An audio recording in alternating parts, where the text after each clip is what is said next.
মানে দেখি একটু একটু করে কাছে আসে, আমি তো ভয়ে অস্থির। এখন বলে কি ভয় পায় না, শোনো আমি কিচ্ছু নেইনি, তোমাকে দেখে আমার পছন্দ ছিল, আর একবার দেখার ইচ্ছা ছিল, আমি একটা মেয়ে চাই। আমি গ্রামে গেছিলাম উপজেলা চেয়ারম্যানের মেয়ে দেওয়ার জন্য, আমাকে সবাই আটকায় রাখছিল যেদিন তোমার এখানে প্রথম ওই যে আমার সিঁড়িতে দেখা হয়েছে, তখন আমি ওরকম ছিলাম। দেখলাম কি বাসর ঘরে তাকে সম্পূর্ণ ভিন্ন, ডায়মন্ডের মতো জলে। দেশের বাইরে বলতে মাদ্রাজে যাচ্ছি, মাদ্রাজে গিয়ে ট্রিটমেন্ট করবো। মানে পাসপোর্টটা করতে দেওয়া হয়েছে, এখনো বের হয়নি। পাসপোর্টটা কমপ্লিট হয়ে গেলে ভিসা করতে দিব। ওখানে এখান থেকে ডক্টর যেটা বলেছে যে বাংলাদেশে ওই যে ইনজেকশনটা আমাদের প্রয়োজন, এটা তো বাংলাদেশে পাওয়া যায় না, এটা দেশের বাইরে থেকে নিয়ে আসতে হয়। আর এখন ওটা নিয়ে আসাও যাচ্ছে না, সেলটা বন্ধ হয়ে গেছে, যার জন্য আমরা এখান থেকে নিতেও পারছি না, কোনো কিছু করতে পারছি না। এখন মাদ্রাজে যাব, ওখান থেকে এই ট্রিটমেন্টটা শুরু করবো আবার। আমরা শুরু করি ছোটবেলা থেকে। আপনি এখন কোথায় আছেন? সাভারে থাকছেন কোথায় নাকি? খিলক্ষেত। খিলক্ষেত মানে ঢাকার মধ্যেই থাকছেন। জন্ম জেলা কোথায় আপনার? মাদারীপুর। মাদারীপুরে। শুরু করেন প্লিজ। আমি শুরুটা করি আমার মায়ের বিয়ে থেকে। জি নিশ্চয়ই। 47 সনে মেবি, আমি কনফার্ম না, 47 সনে আমার মায়ের বিয়ে হয়েছে, যেভাবে মার কাছে গল্প শুনেছি। 47-এ বিয়ে হয়েছে, 49-এর একটা দুর্ভিক্ষ ছিল, ওই গল্পের কথা মার কাছে শুনেছি। আমার মা আর বাবার সাথে বয়সের বেশ ডিফারেন্স, অনেকটা ডিফারেন্স ছিল, মেবি 20 বছর। কিন্তু আমরা কখনো ওরকম মানে ডিফারেন্সে যে কোনো সমস্যা হয় এটা দেখিনি, এটা কখনো দেখেন না, কখনো মা বাবার মধ্যে দেখিনি। তবে আমার বাবা খুবই রাশভারী এবং খুবই রাগী ছিলেন, আমার মারও রাগ ছিলেন, কিন্তু খুব ঠান্ডা মেজাজের মানুষ ছিলেন। আর মার লেখাপড়া বলতে আমি বলবো মার বয়স তখন 13, বিয়ে হয়েছে যখন, তো ততটুকু পড়াশোনা মা করেছেন, 5-এ এরকম। একাডেমিক কাগজপত্র নাই, বাট অরিজিনাল শিক্ষিত বলতে যেটা বোঝায় আমি মনে করি আমার বাবা মা দুজনেই তাই। তো আর সংসার আমার মানে ব্রিটিশ সরকার আমার বাবার দাদাকে উপাধি দিয়েছিলেন। আমাদের গ্রামে যে কয়েকটা ফ্যামিলি, তাদের যে নাম করা ফ্যামিলি, সে ধর, মৌলবী, লস্কর। আর আমার বাবার বাড়ি হলো মাইসপাড়া গ্রাম, মাইসপাড়ার আশকর হাওলাদার, ওই জমিদার, ব্রিটিশ উপাধি। আর এইদিকে নানা ভাইকে আবার ব্রিটিশরা উপাধি দিয়েছেন, যে ঈশ্বরচন্দ্র বিদ্যাসাগর হলো বিদ্যাসাগর, আর আমার নানা হলেন বুদ্ধির সাগর। বাহ, চমৎকার। তো আমার নানা ভাই আবার বলেছেন, আমার মামারা আছে 7 মামা 5 খালা, কিন্তু আমার নানা ভাই আবার বলেছেন যে যদি আমার পরবর্তী উত্তরসূরি, তখন তো অবশ্যই ছেলে যদি হইতো, তাহলে আমি আমার আকলিমাকে রাখতাম, মানে আমার মাকে। বাহ, চমৎকার। তো আমরা 13 ভাই বোন, 7 ভাই ফার্স্টে। আচ্ছা, একদম সিরিয়ালি 7 ভাই, তারপর আমরা 6 বোন। আচ্ছা। তো স্বাভাবিকভাবেই মা বাবার দুজনেরই কষ্ট তো আছেই, মার বিশেষ করে, যেটা মার খুব কষ্ট হইতো। ভাইয়েরা একটু বড় হয়েছে পরে মাকে, যদিও অনেক হেল্পিং হ্যান্ড ছিল আমাদের, ঘর বাড়ি পরিষ্কার করা, বিশাল বাড়ি, আজ পর্যন্ত আমি আমার বাড়িটা দেখতে পারিনি ঘুরে। মানে আমি যেটা বুঝতে পারছি যে আপনার প্রপিতামহ যদি বলি, মানে দাদার প্রচুর প্রপার্টি ছিল এবং উনি জমিদার ছিলেন। না, বাবার দাদা জমিদার ছিলেন। বাবার দাদা জমিদার ছিলেন, কিন্তু আপনার দাদা কি ছিলেন? মানে ওই তার সন্তান। এক্স্যাক্টলি। পরে মক্কা শরীফ চলে গেলেন। জি। উনি আর আপনার দাদা মক্কা শরীফ চলে যাওয়ার পরে আর আসেননি। মানে কোথায় আছেন? তখন 1.5 বছর বয়স।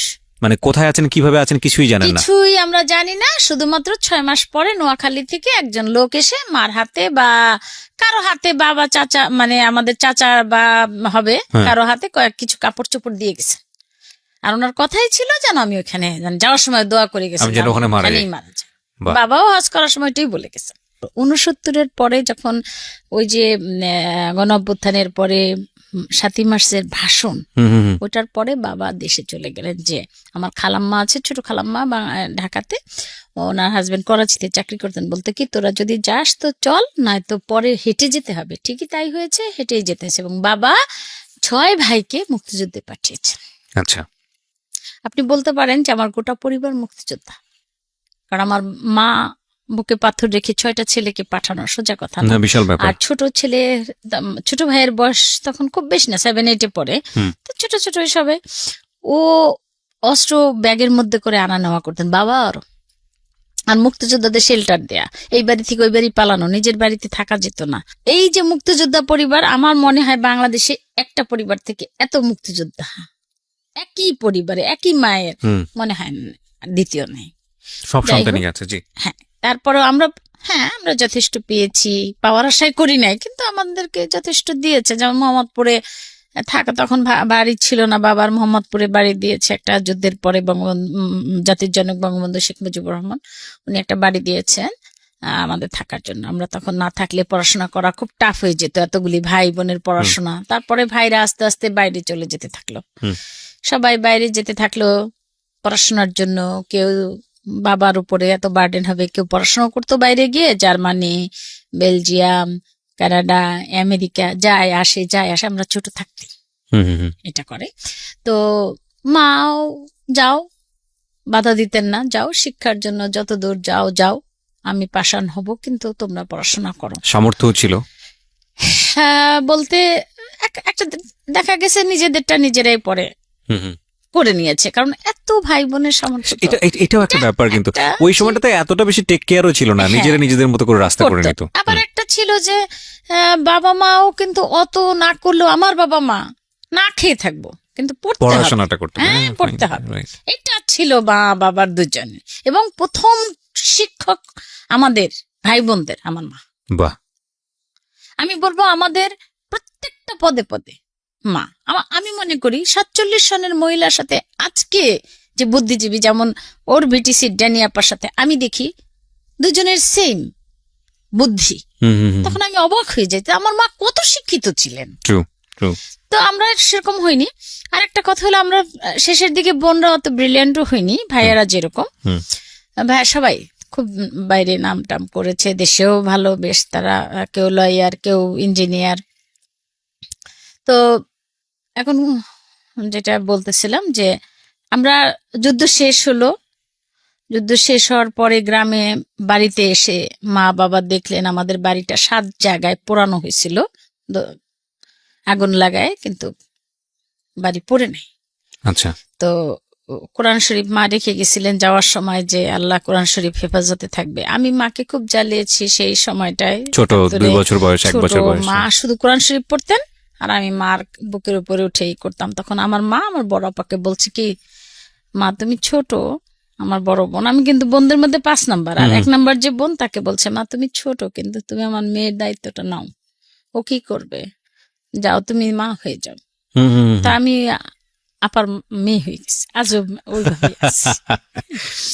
তো ঢাকা আসার মানে 73 সনে আবার ঢাকা চলে আসলো সবাই। বাবার কাজ কথা হলো যে সবাই তো বেঁচে আসছে ভাইরা, এখন আবার পড়ায় মন্দ, ওই যে বাইরে যাচ্ছে, বিদেশে যাচ্ছে আসছে, আবার কেউ বাংলাদেশে ব্যবসা করতেছে, লস হচ্ছে, মোহাম্মদপুরের বাসাটা আবার কেউ খোঁচাচ্ছে, এখানে থাকতে পারবে না ওরা, এই সেই করে ওগুলো তো আমি তো বুঝিই না কিছু। আমি আমার কাজ হলো, আমরা 3 বোনে মিলে কখন ওই প্রাইমারি স্কুলে পড়তাম লালমাটিয়া, তো ওই হাততালি দিবে বান্ধবীরা, তখন আমরা বের হব, কান থাকতো ওইদিকে যে কখন বের হবো। আবাহনী মাঠ, সেকেন্ড ক্যাপিটাল ছিল তখন, যে তেজগাঁর ওইদিকে দৌড়াতাম, কিন্তু মাগরিবের আজান দেওয়ার আগে ঘরে আসতাম। আর আমার ইমিডিয়েট বড় বোনটা, ও যা করতাম ওই সাথে সাথে তাই করতাম। আমি একটু বাপের বাড়িতে শান্ত, বোকা স্বভাবের মেয়ে, বোকা, এখনো আমার নাম আছে বোকা। এত ট্যালেন্ট, তো অনেক ট্যালেন্টের মধ্যে। ঠিক আছে, বলেন আপনি আপনার মতো করে। তো একদম রেস্ট্রিক্ট বোকা আমি আমার ফ্যামিলিতে। প্রিয় শ্রোতা, অনুষ্ঠান চলতে চলতে আপনাদের জন্য একটি বিশেষ অ্যানাউন্সমেন্ট করতে চাই। সেটা হলো, আমি আরেকটি অনুষ্ঠান করি রেডিও আম্বার 102.4 FM এ, প্রতি শনিবার রাত 10টায় প্রচারিত হয় মাইক্রোফোন টেস্টিং 1024। হয়তোবা অনেকেই শুনেছেন, বাংলাদেশের রেডিওর ইতিহাসে সর্বপ্রথম মিউজিক রিয়েলিটি শো, গানের রিয়েলিটি শো, এবং 2019 সালের সেরা আম্বার ভয়েস আমরা খুঁজে বের করবার চেষ্টা করছি। সেখানে আপনি অডিশন দিয়ে, সেখানে আপনি অংশগ্রহণ করে সেরা আম্বার ভয়েস হতে পারেন।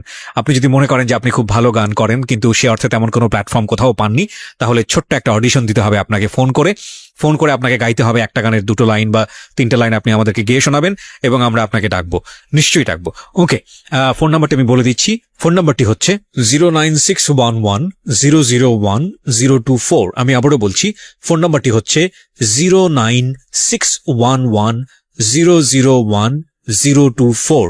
যদি আপনি মনে করেন আপনার কণ্ঠ সারা দেশের মানুষের কাছে যাওয়া উচিত, আপনি সেরকম গাইতে পারেন, তাহলে যোগাযোগ করুন এবং অংশগ্রহণ করুন মাইক্রোফোন টেস্টিং 1024-এ, যেখানে আমরা ছিলাম। তারপর কি হলো? এরপরে আস্তে আস্তে 75 সন আসলো, 76 সন, এরকম। আমি লালমাটিয়া প্রাইমারি স্কুলে ভর্তি হলাম 1-এ, ফ্রি প্রাইমারি। আমরা 6 বোনই ওইভাবেই পড়াশোনা করছি, Lalmatia pre primary school, high school, college. আচ্ছা। তো এমন করতে করতে দেখা গেল বোনদের আস্তে আস্তে বিয়ে হলো। আমি যখন ক্লাস 4-এ পড়ি তখন আমার বোনের বিয়ে হলো, বড় বোনের।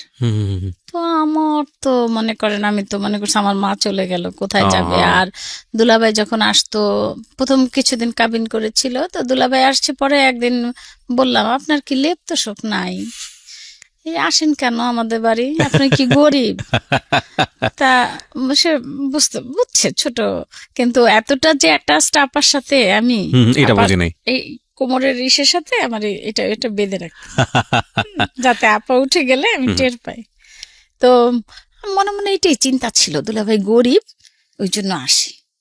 তা যাক, 2 মাস পরে তুলে দিলেন। তো অনেক কান্নাকাটির পর এক সময় তো ঠিক হয়ে যায়, স্বাভাবিক। এরপরে মেজবোনের বিয়ে হয়েছে, সেজবোনের বিয়ে হলো না, একটু অল্প বয়সী বিয়ে হয় সবারই। সবাই আবার বিয়ের পরে পড়াশোনা করে, কেউ অনার্স করে, কেউ মাস্টার্স করে। এটা তো আপনাদের ওই সময় এটা একটা কালচারই ছিল, সামাজিক ভাবে এটা একটা স্বীকৃতি ব্যাপারই ছিল যে মেয়েদের একটু অল্প বয়সী বিয়ে হয়ে যাবে। আবার গান বাজনাও আছে, হ্যাঁ, সবকিছুই করছে, সবই করছে। মা যে ওরকম আগের দিনে মানুষ পর্দানসীন, খুব কনজারভেটিভ, ওইরকম ছিল না, কিন্তু তার মধ্যে দিয়ে সবই চলছে আমাদের। আচ্ছা আচ্ছা। আমাদের যাতে বাইরে কোনো এন্টারটেইনের জন্য বা বিনোদনের জন্য বাইরে যেতে না হয়, আচ্ছা আচ্ছা, যাতে আমরা ঘরের মধ্যে সবকিছু পাই। আচ্ছা, এটা মারই ছিল। কারণ তখন ওই চাচাতো ভাই, আমাদের অনেক চাচাতো ভাই, মামাতো ভাই, খালাতো ভাই, ফুফাতো ভাই, কেউ অ্যালাউড ছিল না আমাদের বাড়িতে। আমরা যখন একটু বড় হলাম, আচ্ছা আচ্ছা, আছে না যে কি হয়েছে, হ্যাঁ অমুকের ছোট মন, ওরা কেন আসবে, খালাতো বোন মিললে কি হয়। কিন্তু এটা আমাদের ফ্যামিলিতে আমরা কখনো দেখিনি। খালাতো ভাই, মামাতো ভাই, চাচাতো ভাই, কোনো মেলামেশা, ভাই ভাই আছে, ভাই বোন ডিস্টেন্স, ঘোরানো বেড়ানো আছে না ওদের বাড়ি গিয়ে। কিন্তু আমার এক খালার বাড়ি আমরা খুব যেতাম, কাফরুলি। ওইটাই সাইকেলে করে আমার আমার ভাইয়ের নাম মানিক, আসলে সে মানিক, মায়েরও মানিক, আমাদেরও মানিক। তো ওই ভাই কাফরুল যেতেন, ওই কাফরুলে আমরা ভাইয়ের সাইকেলের আগে পিছিয়ে করে যেতাম। তো ওই খালার বাসায় গিয়ে আমরা ভাবতাম আমরা বুঝি এই 18-20 জন ভাই বোন, মানে আমরা এত অ্যাটাচড ছিলাম। তখন ছোট আমরা, তো খালার ছিল 2টা রুটি, একটু লুচি আর সুজির হালুয়া। তো ভাবছিলাম বড় হয়ে অনেকগুলি লুচি খাবো আর সুজির হালুয়া খাবো, এতগুলি। আচ্ছা, সেই স্বাদ আর কখনোই মনে আছে আপনার ছোট ছোট ইনসিডেন্ট গুলো? কোথায় গেলি? যাই হোক, তারপরে যাই হোক আমরা খেলতাম এই লালমাটিয়ার মাঠে টাঠে খেলতাম। অঞ্জনা রহমান ছিল আমাদের লালমাটিয়া কলেজের পিছনে, আমরা ফাঁক পেলে ওনার কাছে উকি চুকি দিতাম গিয়ে, নায়িকা অঞ্জনা। হ্যাঁ, আর এরপরে যাই হোক এই করতে করতে বিয়ে হয়ে গেল। তো বড় মেজো সেজো বোনের বিয়ে হয়ে গেল, সবাই সরকারি চাকরি করে। আচ্ছা, এরা আবার তাদের কথা ছিল যে পড়াতে হবে, আমার ভাইদের কথা ছিল যদি পড়াও তো বিয়ে করো, না পড়াও নাই যাও। আর যৌতুক না, দেব না, আমার বোন শূন্য হাতে দেব, নিলে নাও, না নিলে নেই, তারপরে যা দেওয়ার তা তো, এটা তো কথাই নেই। এরপরে সে যে আমার ইমিডিয়েট বড় বোনটার বিয়ে হলো, তার কিছুদিন পর পরে আমার বিয়ের, ওইটা একটু ডিটেলস বলি। আমার দেবর আর আমার কোন ক্লাসে তখন বিয়ে যখন আসছে অফার বা আমার, আপনি কোন ক্লাসে তখন? আমি তখন মেট্রিক পরীক্ষা দেবো, তখন এপ্রিল মে মাসে কিন্তু পরীক্ষা হতো। আচ্ছা, আমি তখন 85। আচ্ছা, 85-তে। তো আমি জানুয়ারি ডিসেম্বর মাসে, আমার ভাই আবার জার্মানিতে ছিলেন, ওনার একসাথে এক ফরেনার মহিলা, বয়স্ক খুব, বায়োলজি থেকে ডক্টরেট ডিগ্রি করেছেন, উনি রিটায়ার্ডই করেছেন 78-এ। আচ্ছা, তো ওনার সাথে মা ছেলের একটা সম্পর্ক হলো আমার ভাইয়ের সাথে, ভাই আবার খুব মিশুক। আচ্ছা তো ওইখানে এই হলো, ভাইয়া ওই ভদ্র মহিলা আসলেন, আসার পরে উনি আমাকে খুব ভালোবাসতেন, খুব ওনার রেস্ট, দিনে আমাদের সাথে ঘুরতেন আর রাতে লালমাটি একটা রেস্ট হাউস ঠিক করা ছিল, ওখানে গিয়ে ঘুমাতেন, আচ্ছা আমাকে নিয়ে ওই ঘুমাতেন। জার্মানি ভদ্রমহিলা। হ্যাঁ, জার্মানি আচ্ছা। ভদ্রমহিলা, ওনার নাম রোজমেরি হেলফেরিক ছিলেন, হেলফেরিক আন্টি। আন্টি আমাকে নিয়ে রাতে থাকতেন আর বলতো যে বিয়ে করবা না তো তাড়াতাড়ি, বিয়ে তোমাদের দেশে এই যে ছোট ছোট সব বিয়ে হয়, স্বাস্থ্য খারাপ হয়ে যাবে, হ্যান ত্যান এসে। কিন্তু ওই সময় আমাকে যে একজন আমার দেবর দেখে গেছে, হ্যাঁ। আপন না চাচাতো দেবর, বনানীতে আমার ভাইয়ের হলো রড সিমেন্টের দোকান, ওর হলো গ্রিল, আলমিরা, শোকেজ, স্টিলের জিনিস টিনিস এসবের দোকান। আচ্ছা ভাই খুব বন্ধুত্ব হলো। আচ্ছা। তার শরীয়তপুর, আমাদের মাদারীপুর। কিন্তু ভাইয়া আমরা কোনোদিন মাদারীপুর যেতে পারতাম না, বললেই বলতো কি বই খাতা বাঁধো, চলো ফ্রি স্কুল পড়াই, আমার এত টাকা পয়সা দিয়ে দরকার কি, ভাইরা বলতো। তা আর কোনোদিন মনে মনে ভাবতাম কবে যাবো একটু গ্রাম, গ্রাম খুব দেখতে পারি না। রাইট। সে খুব গ্রামে যারা শখ। একটা সময় কাটিয়েছেন তারা খুব মিস করেন, খুবই মিস করেন, ভয়ঙ্কর রকম কিন্তু আসলে ভাই আমরা মিস করবো কি, আমরা তো দেখিনি। আর আপনার তো 3-4 সেই অর্থে বছর- মেমোরি নাই। হ্যাঁ 3-4 হ্যাঁ, বছরে চলে 3-4 আসছেন। বছর। এখন মানে আমাদের ইচ্ছা ছিল যে বিয়ে হলে ইচ্ছা মতো যাবো। কিন্তু সেটা যাই হোক, তারপরে কি হ্যাঁ। হলো, দেবর দেখে গেল। এরপরে কি হলো, আমার দেবর যে, তখন তো দেবর হয়নি, আমার দেবর আর আমার ভাই পাশাপাশি দোকান, দুজনের খুব ভালো সম্পর্ক। তো আমাদের দোকানের যে ম্যানেজার, ওনার কাছে শুনতে পেলেন যে ওনার বোন আছে, আচ্ছা তো অন্য বোনদের বিয়ে হয়ে গেছে, এই এখন মানে লাইনে। আচ্ছা তো ওই ভদ্রলোক আসতো, আমি স্কুল থেকে আসতাম কোচিং করে, তো উনি আসতো, উনি আসলে আমি 3 তলায় চলে যেতাম, 2 তলায় খাবার দাবার শোয়ার আর 3 তলায় আমাদের পড়ার জায়গা। এতটাই বিশ্বাস ছিল ভাইদের যে ওই সাইডে বুয়েটের ছেলে পেলে থাকতো, আমরা এখানে পড়তাম, ভাইয়াদের কোনোদিন কোনো সন্দেহ হয় না। সন্দেহ ছিল কে আমাদের কি বলবে, 7 ভাইয়ের 2টা করে বন্ধু থাকলে তো বাস। 14 জন। শুধু চুরি করে পারতাম কি একটু সিনেমা, তাও ধরা পড়ে যেতাম। এই যে শ্যামলী হলে সিনেমা দেখতে যেতাম, ছোট ভাই এসে গান গাওয়া শুরু করতো আমাদের ওই সিনেমার গানটা, মানে বুঝতে তো পারতো তো বুঝতে গেছে। পারতাম গেছে। বই খাতা লুকাইতো, হাত পা ধরে আবার বই নিয়ে নিতাম, আর করবো না। তো কি করলো, ওই ওই ওই ভদ্রলোক আসা আর বন্ধ হয় না, কারণ কি ও আমাকে দেখতে পাচ্ছে না। আমি মনে মনে ভাবি, মনে হয় গরিব টরিব হবে, ওই দুপুরবেলা ভাত খেতে আসে, মানে আমার মনের ইচ্ছা, না বিরক্ত লাগতো। তো একদিন আমার বাসায় যে হেল্পিং হ্যান্ড, ওকে বলা হলো যে তুই আমার ভাই, তুই আজকে ঘুমাবি। ভাবিকে বললো তুমিও ঘুমাবা, তখন সেজো ভাই বিয়ে করেছে, তুমি ঘুমাবা, আমি যা করার আমি করবো। তা আমাকে ডাক দিল, নিল, উপরে উঠো না, আপেল কেটে দাও আর দাও। সেই মাত্র ভাত মানে ভাইয়ারা কথা বলার পরে কথা বলার মতো আমাদের কোনো সুযোগ ছিল কোনো না। সুযোগ ছিল না। তবুও মনে মনে বলি, এই মাত্র ভাত খাইলো, এখন আবার আপেল কেটে দেবো, কোত্থেকে আসছে, গরিব মানুষ, থাক খাওয়াই। দিয়ে আমি না মানে ট্রেটা রেখে একটু তাকাইছে, উনিও দেখে আমার দিকে তাকানো, এই দেখাই। এরপরে আন্টি কিন্তু আছে বাংলাদেশে, আচ্ছা আমি পড়াশোনা করে আন্টির সাথে সংসদ ভবন গেলাম আমরা সবাই আচ্ছা বেড়ানোর জায়গায়, তো সেকেন্ড ক্যাপিটাল, সংসদ ভবন, Right. মানিক মেহবিনিউ, এইসব Right. জায়গা ছিল, ধানমন্ডি, আভনি মাঠ, তখন কিন্তু অনেক প্লে গ্রাউন্ড ছিল ভাইয়া। আচ্ছা তো ই হইলো, আন্টি আবার কি করলো, তখন বোধহয় চলে গেল কিছুদিন পরে। আন্টি চলে গেল, রাতের বেলা আমরা সবাই মিটিং টিটিং করলাম যে কে কত কান্না আছে কান্না করো, টাঙ্কি ভরে যাক, কালকে আর পানি লাগবে না এসে। তো গেল পরে একদিন এক ভদ্রলোক আসলো, আমরা সংসদ ভবন যাব, প্রায় যেতাম সংসদ ভবন। এক ভদ্রলোক আসলো, তো আমাকে ভাইয়া দেখি কোনো না কোনো বাহানায় বলে, এখন না যাই, পরে যাই, আসো আমরা একটু পরে যাই। আমার ভাইয়া ভাবির নামে রেবু আমরা একটু পরে যাই। তো ভাইয়া বিয়ে ভালো লাগতো না, আশেপাশে না আমাদের ফ্যামিলিটা খুব সুখে ছিল, এটা সত্যি কথা। বাবা মারও কোনোদিন ঝামেলা দেখি নাই, এরও দেখি নাই, ভাই বোনদেরও দেখি নাই, ভাবি ভাই সবাই খুব মিল মহব্বত ছিল, বোনদেরও তাই।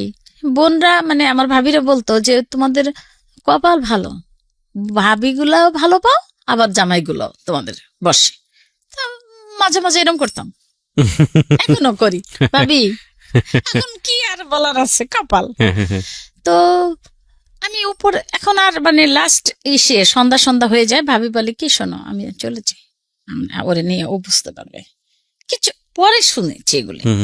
তো নিচে যাচ্ছি, যে আমাদের দোতলা নামতে যে বড় একটা সিঁড়ি থাকে না, ওই সিঁড়িটায় দাঁড়ায় এক ভদ্রলোক আমাকে বলে, দাঁড়াইলো, বলে কি নিলে একটু দাঁড়াও। আমার ভাবি বললো এই তো ইসমাইলকে চেনো না, ওই যে আমার দেবর, তার বড় ভাই। ঠিক আছে, সালাম দিলাম, কি পড়েন? বলছি, পরীক্ষা দেবো। ও আচ্ছা, বসেন। বলে আমার একটু রাগ রাগ লাগলো, ভালো লাগে না, চলে গেছি। মনটা কেমন একটু কামড় দিল। তো আমাকে ভাবি রাস্তায় কি কি যেন বলে, নীলু বিয়ে টিয়ের কোনো চিন্তা আসে না তোমার? আমি বলছি, কি জানি, তোমার চিন্তা হলে আমার চিন্তা, আমি তো আর আমার মালিক না। তো গেল চলে, কি হইলো আর আমি জানি না, এগুলো আর পরে শুনি নাই কি হইলো, হাজবেন্ডের কাছ থেকে শুনছিলাম। তো উনি খুলনা চলে গেল, খুলনা চাকরি করে, ফুড ডিপার্টমেন্টের ফুড ইন্সপেক্টর। আচ্ছা। তো উনিও খুলনাতে। তারপরে এটা হলো ডিসেম্বর মাসের কথা, জানুয়ারির আজ রবিবার নাটক হতো, জানুয়ারি মাসে আমরা পরে তো আবার হবে, দেখতে পারবো না, ম্যাট্রিক পরীক্ষা হবে, কোথাও যেতে পারবো না, মেয়ে যখন মিরপুর থাকে, আমরা একটু বেড়ায় আসি। মিরপুরে গেলাম আজ রবিবার, ওইখানে বসে মজা করে দেখবো আমি আর আমার ছোট বোন। ভাইয়াকে বললাম, পরে কেন যেন রাজি হলো, কখনো বলতে সাহস পাই না। তখন সেদিন বললাম ভাবি আছে, ভাবিকে বলে তখন বললো যে ঠিক আছে যাও। পরের দিন সকালবেলা ভাইয়া মোটরসাইকেল নিয়ে হাজির। তো মোটরসাইকেল নিয়ে যখন আসছে, ঘুম থেকে তাড়াতাড়ি উঠছি যে আমাদের নিয়ে যাবে। তো জানি না, আমি আমার যেন মানে মানে কেমন একটা মানে অদ্ভুত রকমের একটা ভিতর থেকে একটা আসলো যে আমার কিছু একটা হবে। তো ফ্রেশ ট্রেশ হইলাম, ভাইয়ার সাথে যাব বলে, ভাইয়া আমার সাথে কথা না বলে চলে গেল। মেয়ে যাবো বলে কি, চল আমরা যাব, বাসায় যাব, মোহাম্মদপুর যাব।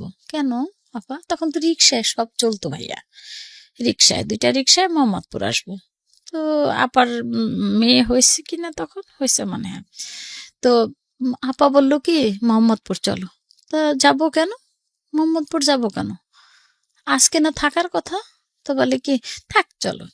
তারপরে গেলাম, বাসার এইটাও থমথমে ভাবটা, আমরা এত ভাই বোন, ভাইয়ের আবার কেউ জয়লখালে থাকে, কেউ ইঞ্জিনিয়ারিং পরে সেখানে থাকে, কেউ বিদেশে থাকে, বেশিরভাগই বিদেশে থাকে, 3-4 ভাই তখন বিদেশে থাকে। তো মা বাবা গ্রামে। আচ্ছা।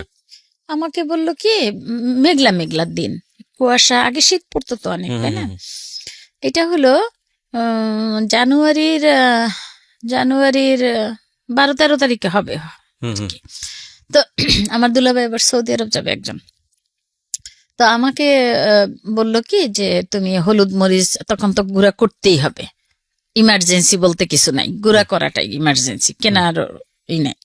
তা আমাকে বললো কি এগুলো একটু পারো তো চুলার উপরে দিয়ে, কেবল গ্যাস তখন মনে হয় নতুন নতুনই আসা, দিয়ে একটু হালিমকে দিয়ে তুমি ভাঙাইও, টাকা টুকা দিয়ে। ভাবিরা কোথায় চলে গেল, আমার ছোট বোনও গেল।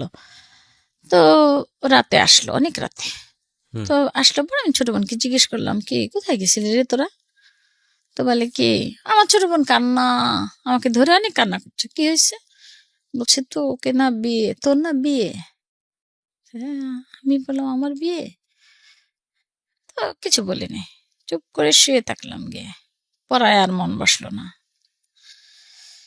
আমার পড়ার রুমে একটা বিছানা ছিল, ওখানে গিয়ে শুয়ে থাকলাম। শোয়ার পরে আমার বোন গেল। এরপরে কি হলো, আমরা ড্রয়িং রুমে আসলাম। আমাদের অনেক গেস্ট থাকতো ভাইয়া, বাপের বাড়ির থেকে, ওটা হাতে রাখো, বাপের বাড়ির থেকে অনেক গেস্ট, গ্রাম থেকে অনেক গেস্ট আসতো, অনেক। তো মাঝে মাঝে এরকম পাড়া দিয়ে উপরে শুইতাম, এরকম এরকম করে খুঁজতাম যে জায়গা কোথায়। তো ভাবিদেরও কিছু করার ছিল না, লোক আছে ওরা রান্না করবে, তোমার কি। ভাইদের এই কথা ছিল। বাবা মা এখনো কিছু জানে না। তা আমি শুয়ে আছি, তোমার ছোট বোন বলে কি জানিস লোকটা কেন ভালো লাগে না, বস। আমি বললাম কি যে, আমি শুধু 2 চোখ দিয়ে পানি পড়ছে আমার, কিচ্ছু না। পরের দিন গেল এইভাবে, সকাল হলো না, ভাবি এসে দাঁড়াইলো। ভাবি বলে কি, নীলু আমার দিকে তাকাও, তাকাও, নীলু আমার দিকে তাকাও। আমি তাকাই না, আসতে চোখে পানি। তো ভাবি দেখলে আবার, ভাই যদি শোনে, তখন তো মনে করতাম ভাবি বলে দেবে, ভাই শুনলে রাগ করবে, থাক। তো আস্তে করে চোখের পানি টানি মুছে তাকাইলাম, দেখ চোখ টোক ভাবি লাল। দেখি ভাবির গায়ে গয়না ভর্তি। মাই গুডনেস, কেন? আমি বললাম কি ব্যাপার ভাবি? বলে কি দেখো কেমন লাগে।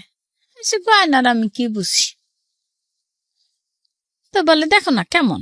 আমি তোমার সব গয়না পড়ছো, আরো ভাবিদের গয়না ছিল, মার গয়নাও পড়ছো।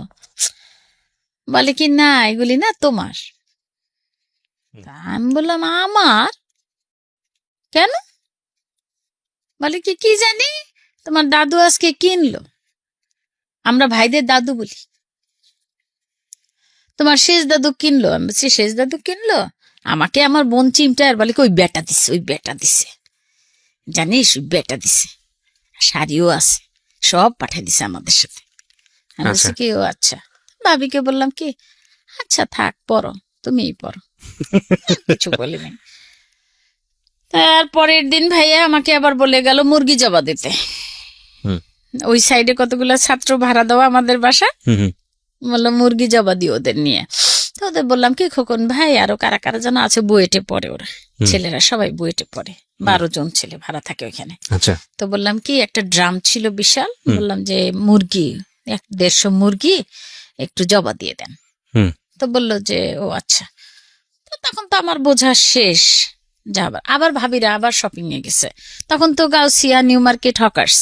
ইন্টারেস্টিং বিষয় হচ্ছে যে মানে আজকালকার যুগে ছেলে মেয়েদের কথা চিন্তাই করা যায় না, এটা যে একটা মেয়ের বিয়ে হয়ে যাচ্ছে তার কাছ থেকে পারমিশন নেওয়ার কিছু নাই, সবাই মোটামুটি শপিং টপিং করে একদম রেডি হয়ে যাচ্ছে, মানে যার বিয়ে তাকে জিজ্ঞেস করার কিছুই নাই। এটা এই যুগে হলে তো মার্ডার হয়ে যাবে। মানে আপনাদের সময়টা তাহলে কতটা এরকম ছিল? তারপরে ও কথা আছে, আরো আছে, দেখ। হ্যাঁ সামনে আগে প্লিজ। তো আমাকে বলছে, আমি কিন্তু তাকে ফার্স্ট দেখছিলাম ওই যে সংসদ ভবন যাব, জি, আর কখন সিঁড়ির গোড়ায়, সিঁড়িতে। তা তো ভালো লাগে, সোয়েটার পরছে একটা, ভালো লাগে নাই, তার কোনো স্মার্টনেস নাই, তে বুড়া, তো কি মানে সে ঢাকা ইউনিভার্সিটি থেকে সোশিওলজিতে মাস্টার্স করা, আর আপনি তখন ম্যাট্রিক পরীক্ষা দিয়েছেন মাত্র। জি, এখন আমাকে বলে যে ও পরের দিন আবার শপিং টপিং করে, আচ্ছা ওই যে তারা এখন আজকে আবার আমাদের শপিং, আচ্ছা, মানে কালকে করছে ওদেরটা, আজকে আমাদেরটা, আমরা কি দিবে না দেবে। ভাবি আর আসেনি আমার কাছে, চুরির মাপ ছোট বোন গেছে সাথে। তা আমি আজকে মুরগি জবা দিতে আসতেছি, তখন প্যান্ডেল ট্যান্ডেল টানাবে উপরে 2টা ছাদ মিলে, তখন কি ছিল ভাইয়া আপনি দেখেছেন কখনো বিহারীদের বাড়ি? আমি মোহাম্মদপুরে গিয়েছি, ওয়ালের মধ্যে 2টো থাকে, আচ্ছা মানে মানে দরজা করলেই এই রুম, এই বাসা থেকে ওই বাসায় যাওয়া ও যায়, আচ্ছা আচ্ছা, আবার লাফ দিয়ে 5টা বাসায় যাওয়া যায়। আচ্ছা আচ্ছা, আমরা যেতাম মানে ছাদের উপর দিয়ে এই সাথ থেকে এই সাথে। আচ্ছা আচ্ছা আচ্ছা, তো ওইটা ওয়াল ছিল, দরজা করা ছিল 25 নম্বরে আর 26 নম্বর, আমাদের 26, এই 26 জাকির হোসেন রোড মোহাম্মদপুর, আর ওইটা ছিল 25। এই দুইটা এক করে প্যান্ডেল টানায় ওইখানে খাওয়াবে, ওই ছেলেরাই সব করলো, লোকজন আনা যা কিছু ওরা করলো, পরে ভাইয়া হয়তো পেমেন্ট করবে, কিন্তু ওই মুরগি জবাটা আমার দায়িত্বে ছিল, যে মুরগিগুলি তুমি ওদের দিয়ে জবা দেবো। আমি চলে আসতেছি, তখন এক ছেলে আমাকে বলে আপা একটা কথা। কি বলেন? বলে কি আজকে কারো জন্মদিন? কারণ আমাদের তো প্রোগ্রাম একটা না একটা থাকতোই, এতগুলি ভাই বোন না ভাইয়া। তো বললে, আমি বলছি কি না মৃত্যুদিন। তো বলে আমি এবার আমার পড়ার রুমে ঢুকে গেলাম। তারপরে রাতের বেলা বিয়ে যখন 7:30টার সময় জানলাম, আপনার বাবা মাও তখন জানেন এই বিষয়ে? না, বাবা মা কে আনতে পাঠাইছে, টেলিফোন নাই তো। একটা ফোন ছিল, কোনোদিন তো ওটা টাচও করতে দিতাম না। তা বলতো কি ভাইয়া ফোন আসছে, তুমি ধরতে যাচ্ছ, নোট নিবা নাকি? নোট দিবে কেউ? ওই রমনা পার্কে দেখি নোট দেওয়া দেওয়াই হয়, তুই নোট টোট দিতে ফোন দেব না। ফোন নাই, ওই যে কানে, আর ভাইয়া ফোন কানে নিতে পারতাম না। ওকে, আমাদের গানের মাস্টার ছিলেন, আমরা গান গেয়েছি, আমার মেয়েরও সে মাস্টার, মানে ফ্যামিলি মাস্টার যাকে বলে। ওই 5ই সেপ্টেম্বর তার মা মারা গেছেন, আমাদের ফ্যামিলি একদম মানে একসাথে ফরিদপুরে দিল, খুব ভালো, আমাদের সাথে খুব ভালো সময়। আপনার বাড়ি রংপুর আমি জানি, সরি বগুড়া আমি জানি। আচ্ছা, তারপরে কি হলো, যাই হোক, ও বিয়ে 7:30টার সময় বোধ হয় হয়ে গেল, আমার কাছে আসলো সই নিতে। আচ্ছা, তখন আমি বললাম এটা কি, নীল একটা বই, অনেকগুলি পাতা, তো অনেকগুলি মানুষের বিয়ে হচ্ছে মনে করছি, যে এতগুলি। তাহলে এখন বলে কি, মানে ভাইয়া রুমের বাইরে দিয়ে হাঁটাহাঁটি করছে, অন্য ভাইরা নাই, মা বাবা এখনো এসে পৌঁছায় নাই, অনেকক্ষণ অপেক্ষা করছে, শীতের 7:30টা তো অনেক। তো এখন আমি বুঝে আমি এখন মহা জোরে চিৎকার, একদম বরযাত্রী শুনে যাচ্ছে চিৎকার। এখন বরযাত্রী উঠে যাচ্ছে, বিয়ে হবে না, এই মেয়ের কোথাও অ্যাফেয়ার আছে। ও কিসের অ্যাফেয়ার করবো ভাই, অ্যাফেয়ার কি বুঝি না। এখন দেখি বলে বয়ফ্রেন্ড গার্লফ্রেন্ড। আমরা তখন বুঝতাম ছেলে হইলেই বয়ফ্রেন্ড, মেয়ে হইলেই গার্লফ্রেন্ড। গার্লফ্রেন্ড, হ্যাঁ, মেয়ে মানে গার্ল, ছেলে মানে বয়। ছেলে বয়। তাহলে আবার এখন আবার দেখি এটা আলাদা। এটা তো এখন না, আরো আগেই শুরু হয়েছে। সে আমার মেয়ের আমল থেকেই শুরু হয়েছে, এখন কি আর বলবো, আমার মেয়ের আমল থেকে। আমি বলতাম কি ছেলে বন্ধু, তো বলে কি না মা এটা আলাদা। আমি বলছি ও বাবা কি, তো এইটা। এখন দেখেন কি করলো, ওই তখন যখন চলে যায়, তখন ভাইয়া আগের রাতে স্বপ্ন দেখেছিল আমাকে নিয়ে যে আমি প্রেগনেন্ট। ও তখন ভাইয়া বলতেছে ভাবিকে যে তোমাকে তো দেবই জবা, না ওকে তো দেবই জবা, তুমিও শেষ। আচ্ছা, ভাবি বলছে মাথা ঠান্ডা করো। তো ওই সময় আবার ভাইয়া আমাকে একটু এই বাদ দিয়ে গেছে, এখানে রাতে আমাকে তুলে আমাকে ব্যালকনিতে নিয়ে গেছে। আমরা কিন্তু ব্যালকনিতেও যেতে পারতাম না, তাহলে বলতো কি কয়টা ট্রাক গেল গুনছো আজকে সারাদিন, কয়জন মহিলা গেল। okay. ভাইয়া আমাকে বলে কি, আমাকে ভাইয়া মানিক ভাই আমাকে নিয়ে গেল এসে ব্যালকনিতে। হুম। ভাইয়ের বুকের উপরে মাথাটা দিয়ে আমাকে বলে তোমার বুকে আমি একখানাই দিলাম পরশ পাথর, তুমি বুঝতে পারছো তোমার বিয়ে? আমি বুঝছি। তো মানে শব্দ নাই। তো বলতেছে যে তোমাকে আমি একখানা পরশ পাথর দিলাম, হয়তো ছেলের জায়গা জমি বাড়ি ঢাকায় দেশে প্রচুর আছে, ঢাকায় নাই, কিন্তু নিল। আমিও না টায়ার্ড হয়ে গেছি বোন, এত ভাই বোন, প্রত্যেকটা ভাই বোনের 12-13 জন করে শালাশালি, এইটা বোনদের দেব ননদ, তুমি একটু শান্ত সৃষ্ট। আর আমার খুব ইচ্ছা ছিল ডাক্তারি পড়া, ভাইদেরও ইচ্ছা ছিল পড়তে পারবে, ছেলে তোমাকে পড়াবে। দেখো না আর দুলাভাইরা পড়াইছে না, আর বোনের জামাইরা পড়াইছে না, কেউ তো আর দুলাভাই হয় না ভাইদের। তা আমি বললাম কি, আমি কিচ্ছু বলিনি। তো বললো যে ওই পরশ পাথরখানা যতদিন তোমার থাকবে ততদিন তুমি মনে করবা মহাসুখে, তুমি যদি সুখী না হও তা আমি তোমাকে, তুমি যা চাবা আমি তাই করব, বোন কোনো কেলেঙ্কারি করো না। আচ্ছা আচ্ছা। তখন ওইটা বলার পরে আমার তো এমনি কোনো রকম সমস্যা নাই, কি কেলেঙ্কারি কি করব কি। তারপরে আর কি ওই যে সই করতে আসা, তখন কান্না করলাম, ভাই চিল্লা পাল্লা শুরু করলো। আমি বললাম কোথায় দিতে হবে সই আনেন, এই খাতা নিয়ে চলে যাচ্ছে, মেয়ে বিয়েতে রাজি না। ভাবি বললো কি দেখেন মেয়ে তো পালায়ও যাইতে পারতো, বলে সুযোগ পায় নাই, পালায় না এখন তাই। তারপর আমি বললাম এই ভাবি অত গন্ডগোলের কি দরকার, দাও সই দেই, কোথায় সই দিতে হবে দাও। দিলাম, সই দিয়ে দিলাম দুই জায়গায়। আর কবুল বলতে হয়, জোরে জোরে কবুল বলছি, তাও শুনছে বরযাত্রী। তারপরে পালা হলো, শাড়ি টাড়ি দিল, গয়না টয়না তো আগেরই দেওয়া, তখন তো পার্লার টার্লারের দরকারও ছিল না।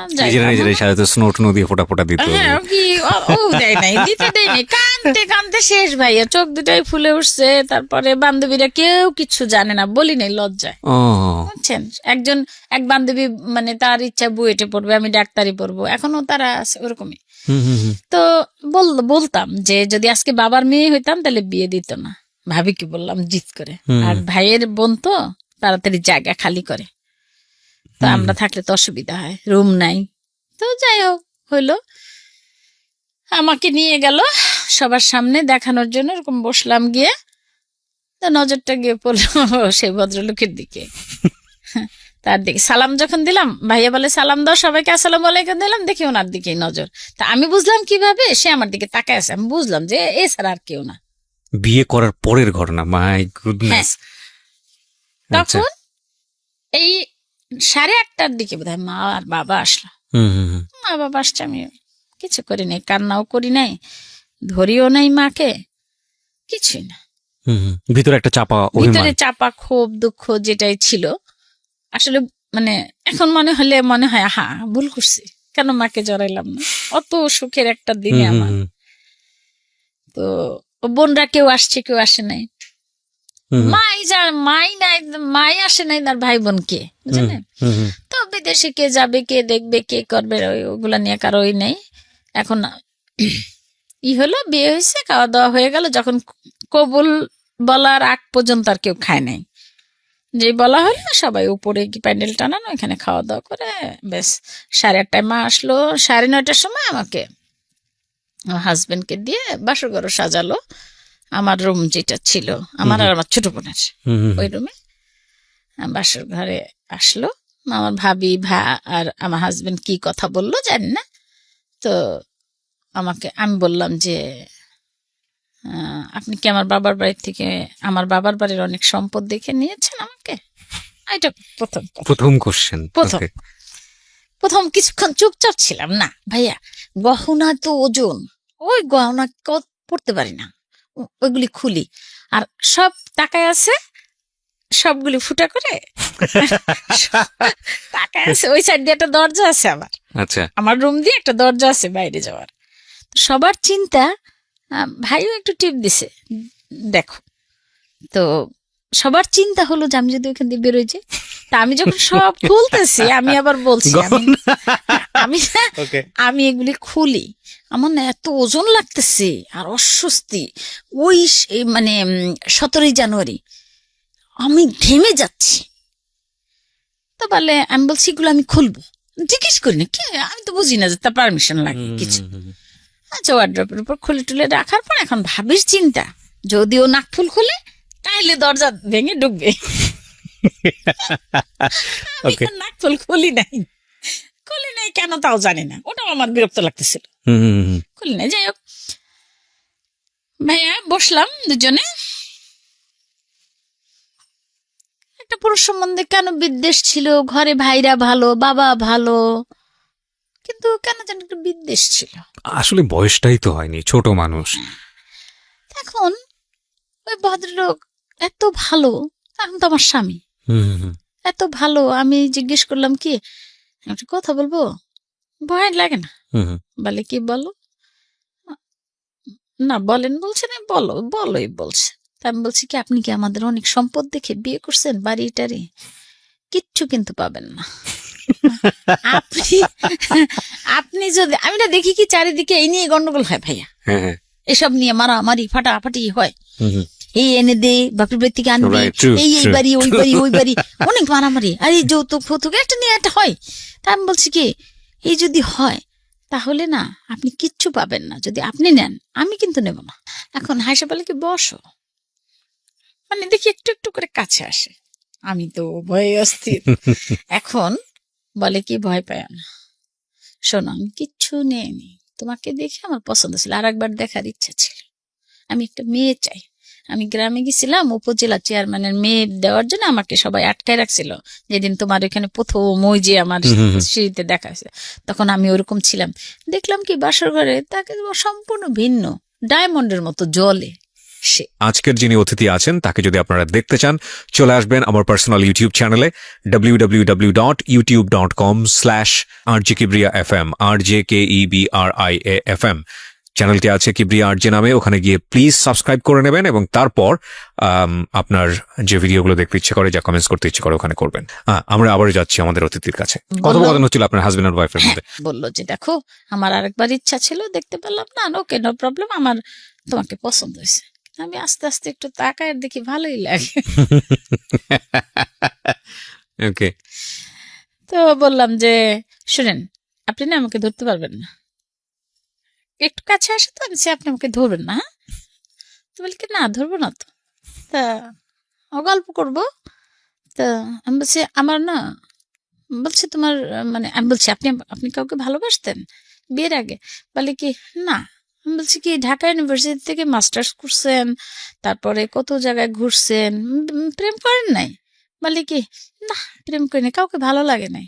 কেউ দেখি বয়স্ক, কেউ দেখি বুড়ো, কারো দেখি আর একজনের সাথে সম্পর্ক, কেউ দেখি ওই ফুড ইন্সপেক্টরের লোভে বিয়ে বসতে চায়, কেউ দেখি বাবারা অনেক কি করে, আবার আমার ভাই আবার একটু কারো কাছে কিছু চায় যে আমার এরকম একটা ভাই, তার জন্য অনেক কিছু দেওয়া যায়। এই করে করে না আর হয়নি, নিল এরকম করেই বলতেছে। ও আচ্ছা। তো গল্প করতে করতে আমি আবার আমার একটা ফ্যামিলির গল্প আছে, সেটা আমি নাই বলি, মানে খুব কাছের একজন, তার একটা ফ্যামিলি ট্র্যাজেডি আছে, ওইটা বলতে বলতে বলতে বলতে আমরা ফজরের আজান দিল, আমি তাড়াতাড়ি রুম থেকে বেরোয় গিয়ে আস্তে করে ডাইনিং টেবিলে বসে আছি। দেখলাম কি জানেন, সারাটা ওই হুড়মুড় করে সবাই সারাটা রাত এখানে ছিল, মানে হুড়মুড় করে সবাই ওখান থেকে সব এখান থেকে বাকছে। আমি গিয়ে আস্তে করে এরকম, আমার মা এসে পাশে বসছে নামাজ পড়ে। মা বলতেছে কি, তখন মাকে জড়াইতে রে কান্না করছে। বললাম মা আসলেন তো শেষে? বলছে দেখ, পাশের বাড়ির এক লোক দিয়ে, পাশের বাসার তোর তোর অমুক ভাইয়ের বন্ধুর ভাইরে দিয়ে আমাকে খবর দেওয়াছে, কি আসা যায় শোনা, এরকম করে। যাই হোক, ভাইয়া গেল, বিয়ে হলো 85 17 জানুয়ারি আমার সাথে। ব্যাস দিনে খাওয়া দাওয়া এই সেই, পরে ওই যে কি জানি বলে, তারপরে আবার আর এক রাত কেটে গেল গল্প করে। পরের দিন আমরা আবার চাং পাই, তখন নতুন খুলছে চাইনিজ রেস্টুরেন্ট মগবাজারে, ও খাওয়াতে নিয়ে গেল। তারপর আমি অনেক গিফট পেয়েছিলাম, টাকা, সব টাকা, তা আমি না দিয়ে দিচ্ছি আমার হাজবেন্ডকে। সে খুব খুশি হয়েছে, তার আবার টাকা শেষ। গ্রাম থেকে লোকজন আসছে না, হোটেলে রাখছে, তার টাকা শেষ হয়ে গেছে, সে খুব খুশি। কি হয়েছে, ভালোই হয়েছে, বউটা তো ভালোই বেশ। তা আমরা সিনেমা দেখলাম, চাংপাই রেস্টুরেন্টে খেলাম, তারপরের দিন এরকম করে 5 দিন। মনে মনে বলে কি যায় না কেন, আমি পড়বো কখন, আমার তো পরীক্ষা সামনে। সেই আবার বললো নিল, আর এবার আর বেশি থাকবো না, পরের বার এসে থাকবো। মনে মনে কি তুই আসিস না? তো আচ্ছা ঠিক আছে, আমাদের সে চলে গেল।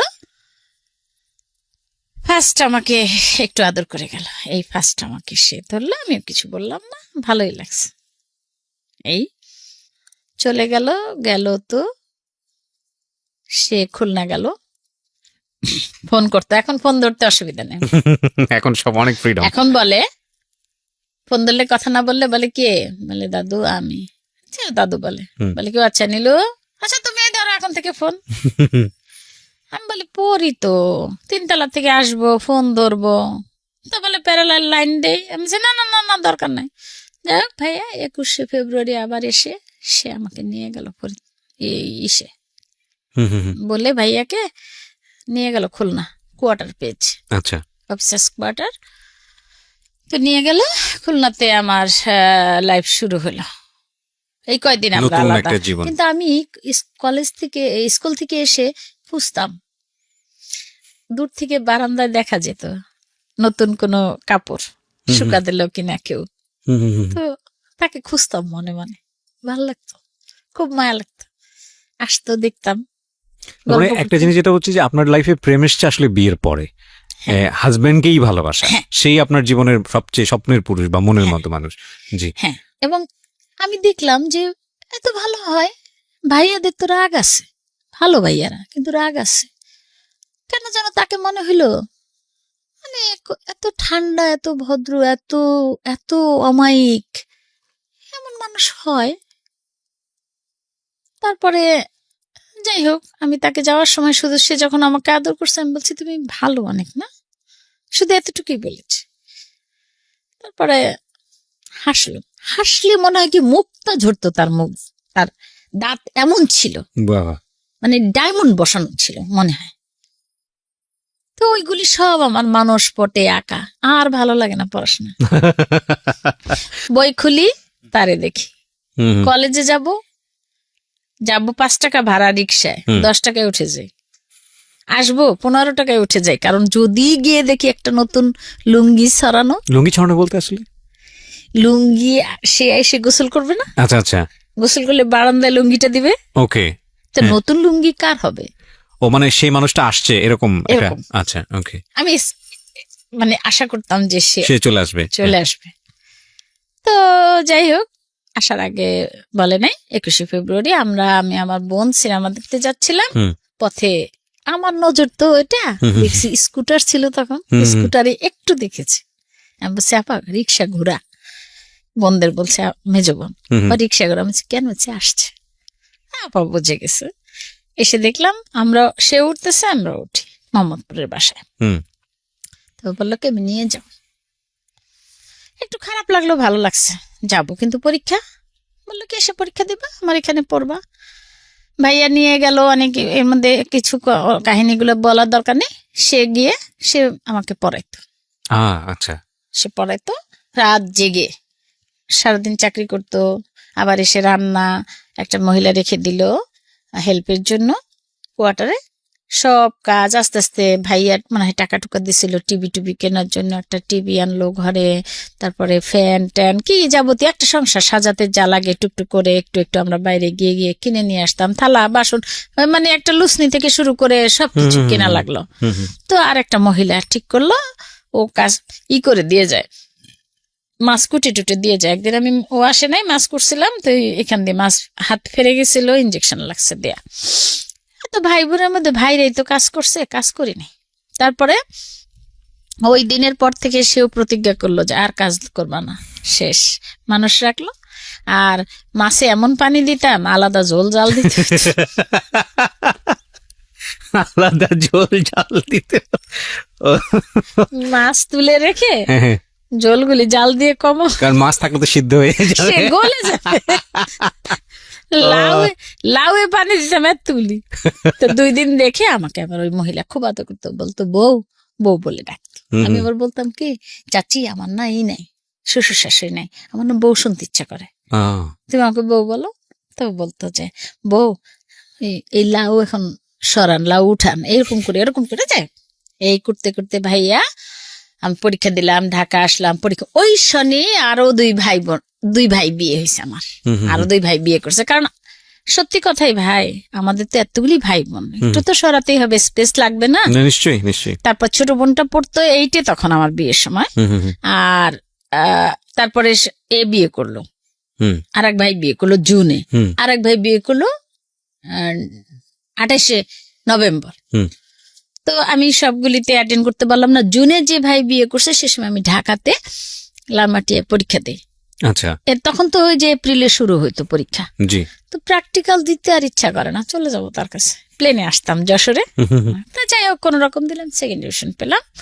তো বললাম আমার এনাফ, আবার লালমাটিয়াতেই ভর্তি করলো, যে তুমি তো লালমাটিয়া যাবাই, মানে ঢাকা যেতেই হবে, লালমাটিয়ায় ভর্তি হও। ইন্টারমিডিয়েট পাশ করলাম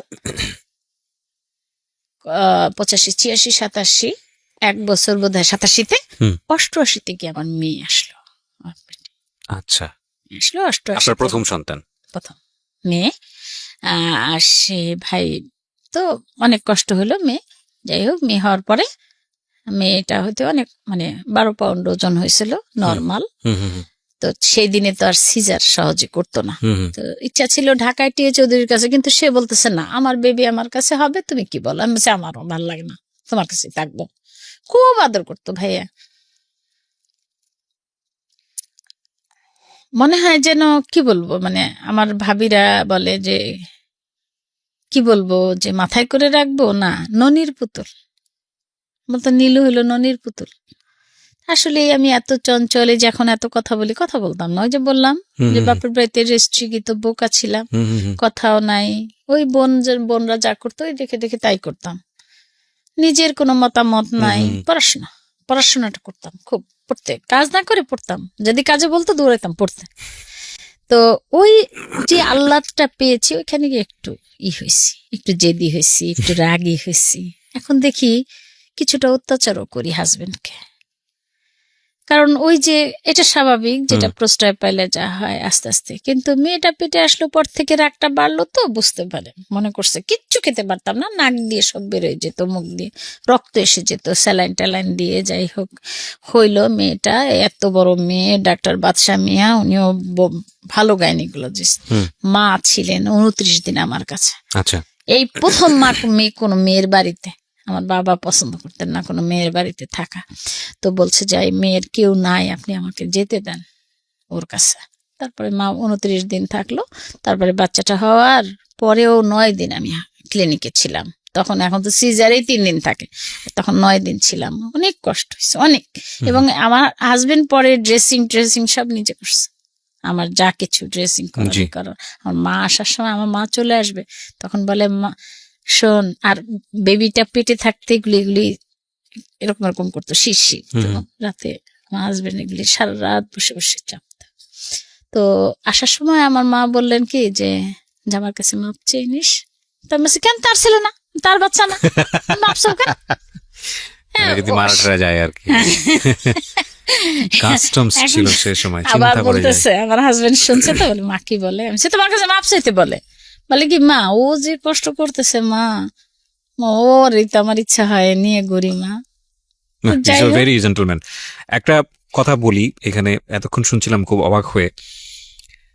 টু বি অনেস্ট, কোনো হাজবেন্ড যদি তার ওয়াইফের কাছ থেকে এরকম সার্টিফাইড হয় যে he is a very good man, তাহলে আমার মনে হয় যে এর যে বড় সার্টিফিকেশন আসলে আর কোনো কিছুই নাই। ভাইস ভার্সা, এবং হাজবেন্ডের কাছ থেকেও যদি ওয়াইফ এই রিকগনিশনটা পায় যে আমার ওয়াইফ অনেক ভালো মানুষ, এটা আমাদের খুবই কম শোনা যায়। আমাদের জীবন গল্পে দেখবেন যে এই জিনিসটা একেবারেই রেয়ার। ম্যাক্সিমাম প্রবলেমই হাজবেন্ড অ্যান্ড ওয়াইফের মধ্যে।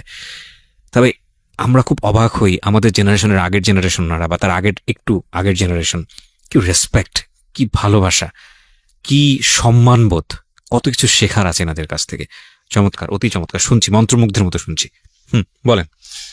এখন হইলো কি, ও হইলো ব্যাস, মাও চলে আসলো, মেয়ে হইলো স্বাভাবিক নিয়মে যা হবার তাই হয়। তবে এখানে একটা অস্বাভাবিক কিছু হয়েছে, যেটা আমার মেয়ে মানে বুট হয় না, এমন করে বুট হয় নাই, সে বসে গেছে। তারপরে হামা দেয় নাই, সে দাঁড়াইছে। মানে আমি একটা জিনিস খুব বেশি বিশ্বাস করি যে আল্লাহ পাক কিছু দেন, কিছু নেন। তবে যদি কিছু নিয়ে থাকেন তবে ভালোর জন্যই, আর দেন তো দেন। তবে যত আমি মনে করি, এটাও আমার দৃঢ় বিশ্বাস যে আমরা যত গুনাহ করি তত শাস্তি পাই না, আর যত সওয়াব করি তত শুকর আদায় করি না। এখন আমি জানি না আমার সাথে মত কিনা, যাই হোক, এই করতে করতে আমার আবার ওর সাথে হাসতে খেলতে, ও মানে একটা পুতুল যেন ঘরে ঘোরে, 7 মাসে হাঁটে, কথা বলে দ্রুত, সব অবাক কাণ্ড। ভাইয়ারা যায় আর এমনি একটু দেখতে যায় আমার ফ্যামিলিটা, আমার সংসারটা, ও পারে। তো দেখে আমি একেবারে মানে ওভার স্মার্ট হয়ে গেছি ফ্যামিলি। এর মধ্যে পড়াশোনা, ইন্টারমিডিয়েট পাশ করলাম, ডিগ্রি পরীক্ষা দেবো, তখন ও আসলো পিঠে। তারপরেও আমার হাজবেন্ড নিজে পড়ছে, আমি মুখস্থ করছি। সে বলছে, নীলু তুমি শুধু একটু শোনো, তুমি পারবা। আচ্ছা, আমি বলতাম পারবো না, দেখো তুমি এরকম জ্বালানো, বমি টমি করে, না পারবা। তারপরে ও হওয়ার পরে পরীক্ষা দিয়েছি, যাক পাস করছি আর কি কোন রকম। এরপরে সে বলছিল ল পড়ো, আমি পড়ি নাই। আমি বলছি একদম সব সংসার ছেড়ে আমি কিন্তু চলে যাবো, আর পড়া করো না, আমার আর ভালো লাগে না। কিন্তু ও যেদিন হলো ভাইয়া, ওই দিনের কথা বলি, ওর হওয়ার ডেট ছিল হলো 10 তারিখে মার্চের। আচ্ছা, এখানে আমি একটু ইন্টারাপ্ট করছি। মানে আপনি যাকে আজকে স্টুডিওতে নিয়ে এসেছেন, আপনার ছেলে, তাকে অ্যাড্রেস করে আপনি বলছেন, উনি হচ্ছে ওনার সেকেন্ড চাইল্ড, এবং ওনাকে নিয়ে আসলে আজকের এই গল্পটা, মূল গল্পটা। কিন্তু আমার মনে হয় এই ঘন্টাখানেক সময় ধরে অন্যরকম একটা উন্মাদনার মধ্যে, অন্যরকম একটা সুইট মেমোরি, অন্যরকম একটা অসম্ভব সুন্দর একটা টাইম আমরা পাস করেছি। আমরা এবার একটু অন্যরকম গল্পের দিকে এগোবো। আপনার সেকেন্ড চাইল্ড, আপনার ছেলেটার নাম একটু যদি বলেন। ফেরদৌস শাহরিয়ার তন্ময়। হ্যাঁ, তুমি বলবা, তন্ময় তুমি না? পরে বলো। আচ্ছা তুমি পরে বলো। আচ্ছা, ফেরদৌস শাহরিয়ার তন্ময়। হ্যাঁ, ফেরদৌস শাহরিয়ার তন্ময়, এখন বয়স কত আপনার? এখন 27 বছর বয়স। তো তন্ময়ের 27 বছর আগের গল্প, যখন সে পেটে ছিল মায়ের, সেই সময়ের গল্প আমরা শুনছি। জি বলুন। আসলে ও পেটে থাকতে যে সিমটম গুলি আমার ছিল, মেয়ে পেটে থাকতে সেম সিমটম। জি, কোনো কিছু গন্ধ সহ্য করতে পারতাম না, বমি করতাম, ও যখন হবে তখনও বমি। কিন্তু মানে যে হওয়ার সময় যে সেটা অতটা সমস্যা হয় নাই। ও একটু মানে মানে একটু কিছুটা, অত পেইন তো মেয়ে হয়েছে 3 দিন পেইন, আর ও হয়েছে আমার 3টা পেইন হয়েছে। কিন্তু ভাইয়া হওয়ার পরে একই ক্লিনিকে, আচ্ছা, একই বেডে, একই জায়গায়, একই সিটে, সেখানে আমাকে ডাক্তার সাহেব বললো যে আপনি অ্যাম্বুলেন্সে কেন এলেন না। বুঝতে পারি নাই, রিক্সায় গেছি। তো কাছেই তো, খুলনা, ফাঁকা ফাঁকা রাস্তা। মানে পেইন উঠলে আপনি রিক্সা করে গেছেন? আর একটু সমস্যা হয়েছিল একটু। আচ্ছা আচ্ছা। তো এটা বললো যে ওইটার সময় আপনার হয় না, উচিত হয় নাই, তো সিজারের জন্য সবকিছু রেডি করো, লাগে নাই। আচ্ছা, নর্মাল ডেলিভারি। বাট ওকে দেখে ভাইয়া, জানি না মায়ের মন না কি আল্লাহ দিল, বুকের ভিতর আমার এমন একটা মোচড় দিল কেন। হুম। ওকে দেখতে কেমন জানি একটু মানুষের মতো লাগলো না আমার কাছে, মনে হলো কি নাক মুখ সব সমান। তখন আমি এক ভাবি, আমার মা জাননি তখন, আমার ভাই আবার 13 বছর বয়স, 13 বছর পরে হামবুর্গ থেকে আসলেন, বিয়ে করে ওইদিকে বরযাত্রী যাচ্ছে, আমারও হইলো। আচ্ছা আচ্ছা। তো আমি মাকে তো এই সময় কাউকেই বলতে পারি না আসো, এটা আমি মনে করি থাক, আমার আগে বেবি আছে, অসুবিধা নেই, আমি পারবো। আর আমাকে অনেক হেল্প করে, আমার যে হেল্পিং হ্যান্ড আছে ওরা ফুল ফ্যামিলি আমাকে হেল্প করে, না খেয়ে আমার বাসায় বসে থাকবে তারা। এখন ও হলো পরে ওর ট্রেতে দেখে আমার না শুধু হু হু করে আমার কান্না আসতেছে। আমি ভাবিকে পাশের এক ভাবি নিয়ে গেছিলাম, আমি বলছি ভাবি ওর বাবা তো বাইরে, আমি বলছি ভাবি দেখেন তো সব ঠিক আছে, হাত পা মাখ, হ্যাঁ দেখেন। আমি বলছি ভাবি ছেলে, হ্যাঁ। খুশিতে তো আমি মানে একদিকে খুশি, কিন্তু আরেকদিকে ভাইয়া বুকের ভিতর খামচায় কেন। আর কিছুক্ষণ পর থেকে শুরু করলো কান্না। বাচ্চা তো কান্না করবেই, কিন্তু কান্নাটা না অস্বাভাবিক কান্না। এই মানে খিচুনি উঠলে যেরকম কান্না, খিচুনি কখন দেখেছেন আপনি? আমি জানি না খিচুনি দেখেছেন কিনা, এমন বাঁকা হয়ে যায় মানুষ, মানে ধনুষ্টঙ্কার রোগীর মতো। হ্যাঁ, এরকম এরকম পিঠটা এমন হইতো, আর পা আর মাথাটা এরকম থাকতো ইসে ট্রেতে। ওর ঠিক ওই খিচুনির মতো একটাই হইতো কান্না। তো রাত ভোর ওর বাবা আবার ওর বোনটাকে নিয়ে আসলো, এশা, মেয়ের নাম এশা, এশাকে আনলো, আমার ভাই হয়েছে, সে এসে কোলে নিল ওরে। কিন্তু ওরা চলে গেল, আমি সারা রাত আর ঘুমালাম না। ফিডিং করে না সে, নার্সটা এত চেষ্টা করতেছে, তা করে না, কান্না কান্না কান্না। 3 দিনের দিন আমি চলে আসলাম হসপিটাল থেকে, তেমন সমস্যা হয় নাই আমার। মেয়ের সময় যা হয়েছিল ওর সময় হয় নাই, ও হয়েছে 10.5 পাউন্ড, কিন্তু আমার কোনো সমস্যা হয় না, আল্লাহর রহমতে। বাসায় আসলাম, কিন্তু ভাইয়া মন তো মানে না। বাসায় আসার পর থেকে দেখলাম কি ওর পেটের এই চামড়াগুলি আস্তে আস্তে আস্তে আস্তে ফাটা ফাটা ফাটা ফাটা। মার্চ মাসে কিন্তু গরম শীত শীত ভাব, তখন শীত থাকতো, 91-তে না শীত ছিল, তো এরকম এরকম চিট ধরে ফেটে ফেটে গিয়ে রক্ত মুখোমুখো হয়ে গেছে। আচ্ছা, তুই রক্ত মুখোমুখো কেন হলো? ওর বাবাকে আমি বললাম তুমি যাবা ডাক্তার কাছে নাকি? আমি যাবো, আমি কিন্তু যাব, আমার তো আছে প্রবলেম আছে।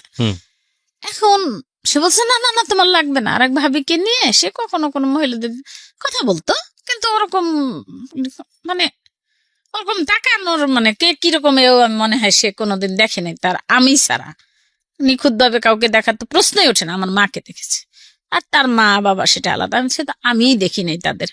তো ওরে নিয়ে আর এক ভাবিরে নিয়ে এক রিক্সা চলে গেল।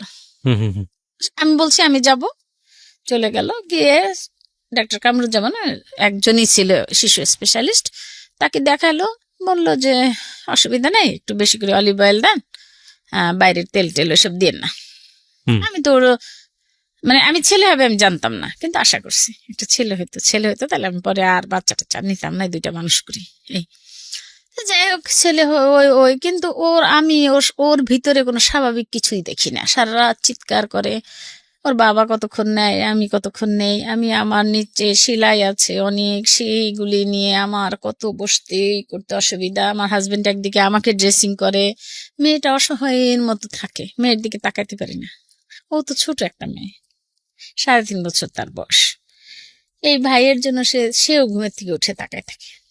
ওর পাশে আমি যে একটা মেয়েকে ঘুমাইতে দেই ওর সাথে, সেও উঠে বসে থাকে, তোমরা ঘুমাও। এই করতে করতে ছেলে বাড়তেছে। আমি ঢাকা নিয়ে এসেছি, ডাক্তার টি চৌধুরী এমআর খান সাহেবকে দেখালাম, তারা বলে কোনো সমস্যা নাই, কোনো সমস্যা নাই। আপনি কি ফার্স্ট মা? আমি তো পাগল কেন? আপনি পাগল, এতে ছেলে স্বাভাবিক। ওকে, আসলাম, আবার চলে যায়। ভাইয়াদেরকে বলি, একটু একটু বলতে সাহস পাই না বেশি, কিন্তু ওর বাবাকে বলি, ওর বাবাকে জ্বালায় শেষ করে দেবে রাত দিন। তুমি আমার জানো না আমার ছেলের সমস্যা, আমার ছেলের সমস্যা আছে, আমার ছেলের সমস্যা আছে। না, সে স্বীকার করেই না। সে বলে যে কেউ স্বীকার করে না। সে বলে দেখো নীলু, তুমি করো না, সমস্যা আছে, তুমি কি করবা করো, আমার যতটুকু অ্যাবিলিটি আছে তুমি তাই। ভাইয়া ফুড ইন্সপেক্টর, সে সময় তো বিয়ে দেওয়ার জন্য মানুষ পাগল, কিন্তু আসলে কিসের জন্য পাগল সেটাও জানি। ছেলে ভালো, পড়াশোনা, ঘর ভালো, বাড়ি গাড়ি, মানে ঢাকায় বাড়ি না থাকলে গেছে, অনেক ধন সম্পদ, কিন্তু আসলে হলো ফুড ইন্সপেক্টর, মনে করে না জানি কত টাকার হয়। অনেস্ট। ওই যে 2 নম্বরই ব্যাপার স্যাপার থাকে, হ্যাঁ, ঘুষ টুস। কিছুই না, কোনো কিছু, সে কিছু না, সে সলিড বেতন বলছে নিল। আরেকটা আছে তাদের সরকারি একটা নাকি পার্সেন্টেজ আছে, ওগুলো আমাকে বলতো না।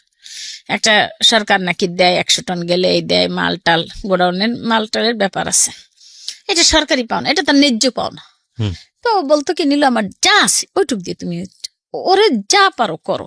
আমি ওরে নিয়ে ঢাকা আসতাম, ওই মেয়ে খুলনা রেখে। হুম। এই করতে করতে আমি 95-তে আমি বললাম আমি ঢাকা থাকবো, খুলনা থাকবো না, তুমি থাকো। আমি ছেলে মেয়ে নিয়ে চলে আসছি, ঢাকা এসে বাসা ভাড়া নিলাম, ডাক্তার দেখাবো, স্কুলে ভর্তি করবো। গেলাম সুইট বাংলাদেশে। আচ্ছা, সুইট বাংলাদেশ দিল সিমটম কি দেখেছিলেন ওই সময়টাতে? আপনি নিজে সিমটম কি দেখলেন যেটা দেখে মনে হচ্ছে? দেখলাম যে ও শুধু জিদেই করে, মাথা ঠুকায়, আর যা মানে বলতে পারে না, কিছু কথা বলে না। আচ্ছা আচ্ছা। কথা বলবে না কেন? আমার ছেলের এত বছর বয়স হলো, 14 মাসে সে বলছে কি কি কি কি সারাক্ষণ আর কান্না, গড়াগড়ি, চিৎকার। আমি শুকাই এমন হয়ে গেলাম ভাইয়া। সবাই বলতো কি হয়েছে, কি হয় গ্রামে বলে সুতিকা মতিকা এরকম একটা কিছু বলে যে এরকম কিছু হয়েছে নাকি তোমার। আমি ওই কারো কথায় কোনো পাত্তা দিতাম না, আমার জগৎ হয়ে গেল ভিন্ন। কিসের খাওয়া, কিসের পড়া, কি করব, ফিটিংও করতো না। মুখ দিয়ে জোর করে চামিচ দিয়ে ঢুকাই দিতাম, খেত না। ভিতরে যে ভাই আমার জ্বলে পুড়ে যাচ্ছে, হুম। আমার কি ছেলের স্বাভাবিক না, কিন্তু কি তা আমি বুঝি না। সমস্যাটা কেউ বুঝিও না। আর আমার ভাইরা ঢাকা আসলে বলতো কি বোকা, তো বোকারা একটু বাচ্চা কাচ্চা নিয়ে এরমই করে। নিলাম আলাদা বাসা, ভাইরা সব তখন বাইরে। 2 ভাই মাত্র বাংলাদেশে, গ্রামে থাকে বেশি, ঢাকা শহরের জমি জমা দেখাশোনা করে, আর কারো কোনো পাত্তা দেয় না। আমার যা মন চায় আমি তাই করি। ওরে নিয়ে এই ডাক্তার ওই ডাক্তার, আর স্কুলে ভর্তি করলাম লালমাটি স্কুলে ভর্তি করলাম। পরে আমার বাপের বাড়ির সাথেই লালমাটি স্কুলে ভর্তি করলাম। সেখানে 3-4 দিন ক্লাস করলো, ভর্তি টর্তি করলাম 5,000। সে সময় 5,000 টাকা দিয়ে আমার কিছু গহনা মনা সব আমি সেল করলাম ওর ট্রিটমেন্ট। তো ওই ভর্তি করলাম স্কুলে 5,000 টাকা দিয়ে। তখন বললাম কিন্তু যে আমার ছেলেটা না এরকম। প্রতিদিন গেলে দেখতাম কি আমার ছেলের এখানে আঁচড়ের দাগ, পিঠে, মাথায়, এই কানের এখানে, এখানে, এইদিকে রক্ত। কি হয়েছে বাবা? স্যাররা মারছে, স্টুডেন্টরা মারছে, মা আমাকে পাগল বলে। তখন আবার বলা শুরু করছে। আমি বললাম যে আচ্ছা, কয়দিন দিয়ে বলছি কি আমার বাপের বাড়ি রেড়িয়ে দিছিলাম, ভাবলাম যে মোহাম্মদপুরটাকে বাপের বাড়ি এই বলি আর কি। তো বললাম যে মাদারীপুর তো আর কোনোদিন যাই না। তো বললাম যে বাজান তোমাকে বলে, আচ্ছা ঠিক আছে। কয়দিনই করে আমি আবার ওই স্কুলের টিচারও হইলাম। বললাম কি যে আমাকেই দেন, আমি পয়সা নেব না, আমার ছেলেটা একটু থাক, কারণ সমাজ দরকার তো ওর। আমার মনে হয় মানুষের সাথে মিললে ওই হবে। পরে কি করছে না ভাইয়া, 97 সনে ওর বাবা চলে আসলো ঢাকায় বদলি হয়ে। না ঢাকা না, ফরিদপুর নগরকান্দা বদলি হইলো একটা জায়গার নাম। ওইখানে বদলি হইলে আমাদের নিল বলে কেউ না, ওইখানে মানুষের সাথে মিলবে টিলবে, ভালো হইলো। বড় সাহেবের ছেলে, সবাই আদর করে, ওইখানে বেশ আদর পেয়েছে, কেউ কোনো ই করে নাই। আর আরেকটা আমার বাপের বাড়ির থেকেও কেউ ওরে কখনো অবহেলা করে নাই। ও উল্টা পাল্টা কাজ করতো, নিজের কাজগুলি করতে পারতো না, হয়তো টয়লেটটা ভিন্ন ভিন্ন জায়গায়, খুব বেশি না, খারাপ কিছু করতো না, কিন্তু হয়তো মানে জায়গা মতো আমার নিয়ে বসাইতে হইতো, বা এরকম একটা কিছু করে ফেলতো হয়তো ডাইপারে। তো আমি অনেক বছর পর্যন্ত ডাইপার ইউজ করছি। সে সময় কিন্তু ডাইপার ছিল না, প্লাস্টিক পেন্টির মধ্যে আমরা একটা কাপড় দিয়ে ব্যবহার করতাম। তো যাই হোক, ভাইরা সব তো বাইরে, কেউ কিছু বলে না। আমি আমার ইচ্ছা মতো ওর ট্রিটমেন্ট করানো, যেখানে যা লাগে, খাই না খাই, আমার খাওয়ার পয়সা দিয়ে, না খাওয়া যেটা টাকা দিত ওর বাবা আমার কাপড় চোপড়ের জন্য, আমি সবকিছু ওর পিছনে ব্যয় করে আমি করলাম। মেয়ের টাকা, মেয়েরও তো পড়াশোনার জন্য দিত, মেয়েকে দিলাম এক স্কুলে, ওকে দিলাম আর এক স্কুলে। ওই স্কুলে টিচিং নিলাম, লাভ হইলো না। ক্লাসে তো আমি এক ক্লাসে তো আর থাকতে পারি না, ওর ক্লাসে। এখন দেখা যায় কি ওর ক্লাসের বন্ধুরা বড় হয়ে যায়, ও ছোট। তারপর এখান থেকে নিয়ে ওই গেলাম নগরকান্দা থেকে ফরিদপুর থেকে ওরে গিয়ে বেশ 2000 সালে আমরা ঢাকায় আবার আসলাম। ওকে ওই 3 বছর ও খুব আরাম করলো, স্কুলে গেল আসলো, বড় সাহেবের ছেলে। ও এসে বলতো মা শাহেদ সাহেবের ছেলে আমি। তা আমি বলছি শাহেদ কি? তো ওই যে আমাদের সাবঅর্ডিনেট যারা থাকতো তারা তো খুব আদর করতো। আমি বললাম হান্নান ভাই শাহেদ কি? বলে কি বড় সাহেবের ছেলে বলে, তো ও শুনছে শাহেদ। শাহেদ আমাদের ইলেকট্রিশিয়ান। শাহেদ আবার আমাদের ইলেকট্রিশিয়ান। আচ্ছা এখন ও বলতো কি মা আমি কি শাহেদের ছেলে? তাই আমি বলছি কি ওই বড় সাহেবের ছেলে। কথার ভিতরে কিন্তু ওর অগোছালো রয়েই গেছে, আচ্ছা ওর কথা গোছানো হচ্ছে না ভাইয়া। আমি যা বোঝার তা বুঝে নিয়েছি, কিন্তু সমস্যা বুঝতে তো পারি না। পরে আমি বলছি যা ইমার খান সাহেব ওই ওই তালুকদার কারো কাছে আমি যাবো না, আমি যাবো ইন্ডিয়া। পয়সা টয়সা গুছায় চলে গেলাম। ওর বাবা বললো আসলাম, ঢাকায় বদলি হয়ে আসলাম আবার 2000 সালে। আমি চলে গেলাম এই খিলক্ষেত এক বাড়ি করে এখানে আসলাম, সেটা একটা বাড়ি করে আসলাম। আসার পরে ভাবছি পরে ওর বাবা রিটায়ার্ড করবে তখন ই করবো, বড় করে বাড়ি করবো আর কি। তখন এই করলাম, ওরে নিয়ে ইন্ডিয়া গেলাম 15 দিন। আমি আরো চিনি না জানি না ভাইয়া, একা। তখন তো অনলাইনে কিছু করা যায় না, বুঝছেন। তারপরে একা একা খুঁজে খুঁজে খুঁজে খুঁজে বলি নেই ওর বাবারে যে আমার ভয় লাগে বা কিছু বা এরকম। তখন তো মোবাইলও নাই। তো এখান থেকে ওখান থেকে ফোন করতাম টিএনটি দিয়ে, পয়সা দিয়ে। ভালো আছি, বাসায় টিএনটি ফোন আছে, ওটা মেয়েরে রেখে গেলাম আমার ভাগ্নির কাছে। তারপরে ওইখানে ডাক্তার দেবাশিস চৌধুরী নিউরোলজিস্ট, উনি বললেন যে তার সিটি স্ক্যান করবে, এমআরআই, আর যা যা দরকার ব্রেনের বুকে সবকিছু করে বললো যে একটা ব্যাপার আছে এখানে, রিলে রেসের মতো ব্রেনের তার এখান থেকে ওইখানে নেয়, ওইখান থেকে ওখানে নেয়, এখান থেকে এখানে। মোট কথা হলো যে তার ইটা ব্রেনটা সবসময় কাজ করে না, ওই একটা ভেইন কোথাও কোথাও গিয়ে থেমে যায়। এখন আমি তো মানে এটা তো আমার কাছে আমি স্যাটিসফাইড না হলেও আমাকে মেনে নিতে হবে। বুঝলাম না সে কেউ দিল, কিন্তু আমার তো এটা বোঝার ক্ষমতা নাই যে কি হাজার হাজার লক্ষ লক্ষ ভেইন আমাদের, এটা আমি তো বুঝবো না। ওকে উনি যা বলছে, হ্যাঁ এ সারা জীবন একে ব্যাকিং দিতে হবে। ওকে ওর যখন 40 বছর থাকবে, ওর যখন 10 তখন ও 5-এর থাকবে, মেন্টাল এজ তার এরকম থাকবে সবসময়। ওকে, এই জিনিসটা আমি বুঝলাম।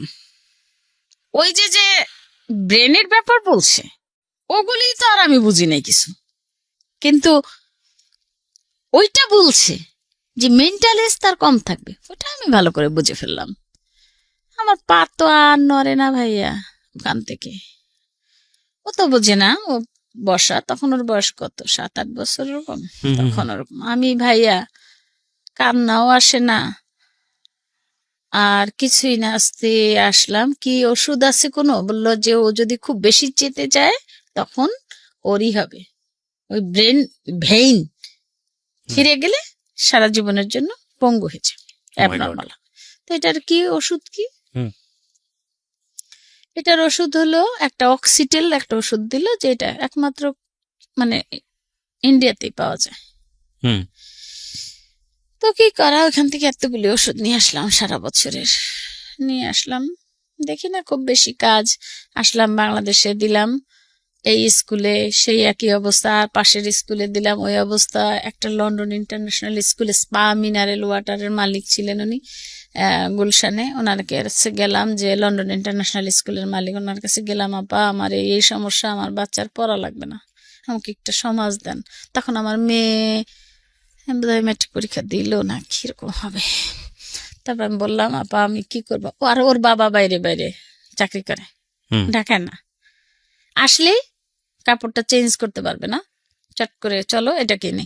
জুস সেট আমার ঘর ভরে গেল, পাড়া দিতে পারি না ঘর। ওই একই জুস সেট না দিলে রিক্সা থেকে আমারে ফেলে দেবে, আমারে ধাক্কায় ফেলবে, একই জিনিস জুস সেট। একদিন কি করলাম আমি আর আমার মেয়ে বুদ্ধি করে ওইগুলা নতুন একটা প্যাকেটে দিলাম, বুঝে গেল,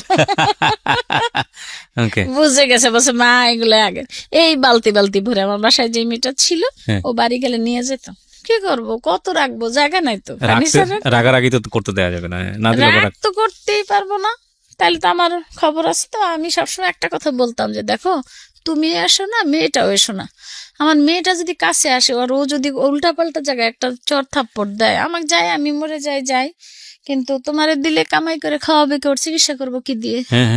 আর মেয়েকে দিলে মেয়েটা জীবন পঙ্গু হয়ে বিয়ে হবে না, একদিন বলবে মা তোমার এক সন্তানের জন্য দুইটাই শেষ, মা তুমি আসো না। ও তো আসতো মায়ায়। যাই হোক, মেয়েটা ম্যাট্রিকে পেল, তখন গ্রেডিং পদ্ধতি শুরু হলো। তারপরে ওরে নিয়ে ওরকম দৌড়াদৌড়ি এই করতে করতে করতে এই স্কুল, লন্ডন ইন্টারন্যাশনাল স্কুলে দিলাম। আপাকে বললাম, আপা, একজন প্রিন্সিপাল, আপা আমার ছেলেটার পড়ালেখা লাগবে না, আপনি শুধু ই করেন। তো ওনার কয়েকটা স্কুল, একটা গুলশানে, একটা কোথায় উত্তরা, আর একটা ধানমন্ডি। তো বললো যে আপনি উত্তরা যেহেতু খিলকায়, উত্তরা দেন। তো উত্তরা দিয়ে ওকে ডে কেয়ারের মতো দিলাম। যখন ওকে দিলাম ভাইয়া, ওকে যখন স্কুলে দেওয়া শুরু করলাম, 5-7 দিন পরে শুরু হলো আবার সেই একই। এখানে গিয়ে দেখতাম লাল হয়ে আছে। মানে শিক্ষকরা অত্যাচার করতো নাকি বাচ্চা কাচ্চারা অত্যাচার করতো? শিক্ষক, বাচ্চারা, সবাই। বাচ্চারা বলতো পাগল, টিচাররা মারতো। ওদের সাথে বনিবনা করে থাকতে পারিস না কেন, ওদের সাথে কেন? এখন আমি তো বলেই দিয়েছি যে ওরা যা পারবে ও পারবে না, তারা ফোরে ভর্তি করি। সেই আমরা একসময় পড়াশোনা করেছিলাম, আপনি, আমি জানি না আপনি শুনছেন কিনা, যে একটা তৈলাক্ত বাঁশ দিয়ে বানর উঠলো, নিচে নেমে যেত, আবার তো মনে মনে জিদ হইতো, বেটা নিচে নামে, বানরটা নিচে নামে কার, এই তেলেই দেয় কেন? তো ঠিক সেরকম আমার ছেলের অবস্থা। আমি মনে মনে ভাবতাম যে ও তো ওরকম ফোরে উঠবে আবার নিচে নেমে যাবে, এটা বলেই দিয়েছি। তার মা ভাইয়া প্রতিদিন, আরে এ তো ভালো লাগে না। এরপর একদিন গিয়ে শুনলাম কি, দুপুরবেলা শুয়েছিল, রেস্ট নিয়েছিল, একটা মেয়ে নাকি ওকে একটা বাজে কাজ করছে। তারপরে এটা কে বললো? ও আচ্ছা, ও বলতে পারতো বিষয়গুলো? বলছে। বলার পরে আমি চিন্তা করলাম যে এই কথা যদি বলি, কোন দিন বলবো? যেদিন আমি আমার ছেলেকে নিয়ে যাব। কারণ এটা বললে আলটিমেটলি ওকে বলবে যে আপনি নিয়ে যান। এক্স্যাক্টলি। চিন্তা করেন কি পরিমাণ টেকনিক্যাল হতে হয়েছে। এই বিষয়গুলো আজকে খুব মনোযোগ দিয়ে শুনবেন, কারণ আমরা বিশ্বাস করি যেহেতু উনি মা, ওনার জায়গা থেকে স্যাক্রিফাইস, মা তো মাই, আমি সবসময় বলি অনুষ্ঠানে, আমি জানেন এটা হয়তো বা রিলিজিয়নের জায়গা থেকেও স্বীকৃত, একটা সন্তানের জীবনে বা একটা মানুষের জীবনে সবচাইতে সর্বোত্তম উপহার হচ্ছে তার মা। এবং মার জায়গা থেকে একটা সন্তান যাই হোক না কেন, আর কেউ না থাকুক, মা থাকবে, এটাই সত্য। কিন্তু আমাদের সমাজে সবকিছু মিলিয়ে একটা মানুষকে, একটা বাচ্চাকে বড় হতে হয়। এবং এই যে ওনার যে ফাইটটা, বা আজকে যে গল্পটা আপনার শোনা শুরু করলেন মাত্র, আমি বিশ্বাস করি বাংলাদেশের অসংখ্য মা এরকম ডিফারেন্টলি, যারা অ্যাবল, আমরা বলি ডিসেবল, আমরা বোঝার জন্য বলি প্রতিবন্ধী।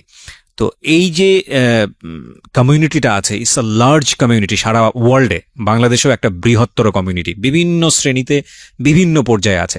তাদের যে ফাইটটা, সেটা আমাদের জানা জরুরি, নইলে আমাদের সমাজের যে পারসেপশন, আমাদের সমাজের যে দৃষ্টিভঙ্গি, সেটা চেঞ্জ হবে না। এবং সেটার জন্য আজকের এই অনুষ্ঠানটা ক্ষুদ্র হলেও একটা বড় ভূমিকা রাখবে আমি মনে করি। জি বলুন, তারপর কি করলেন?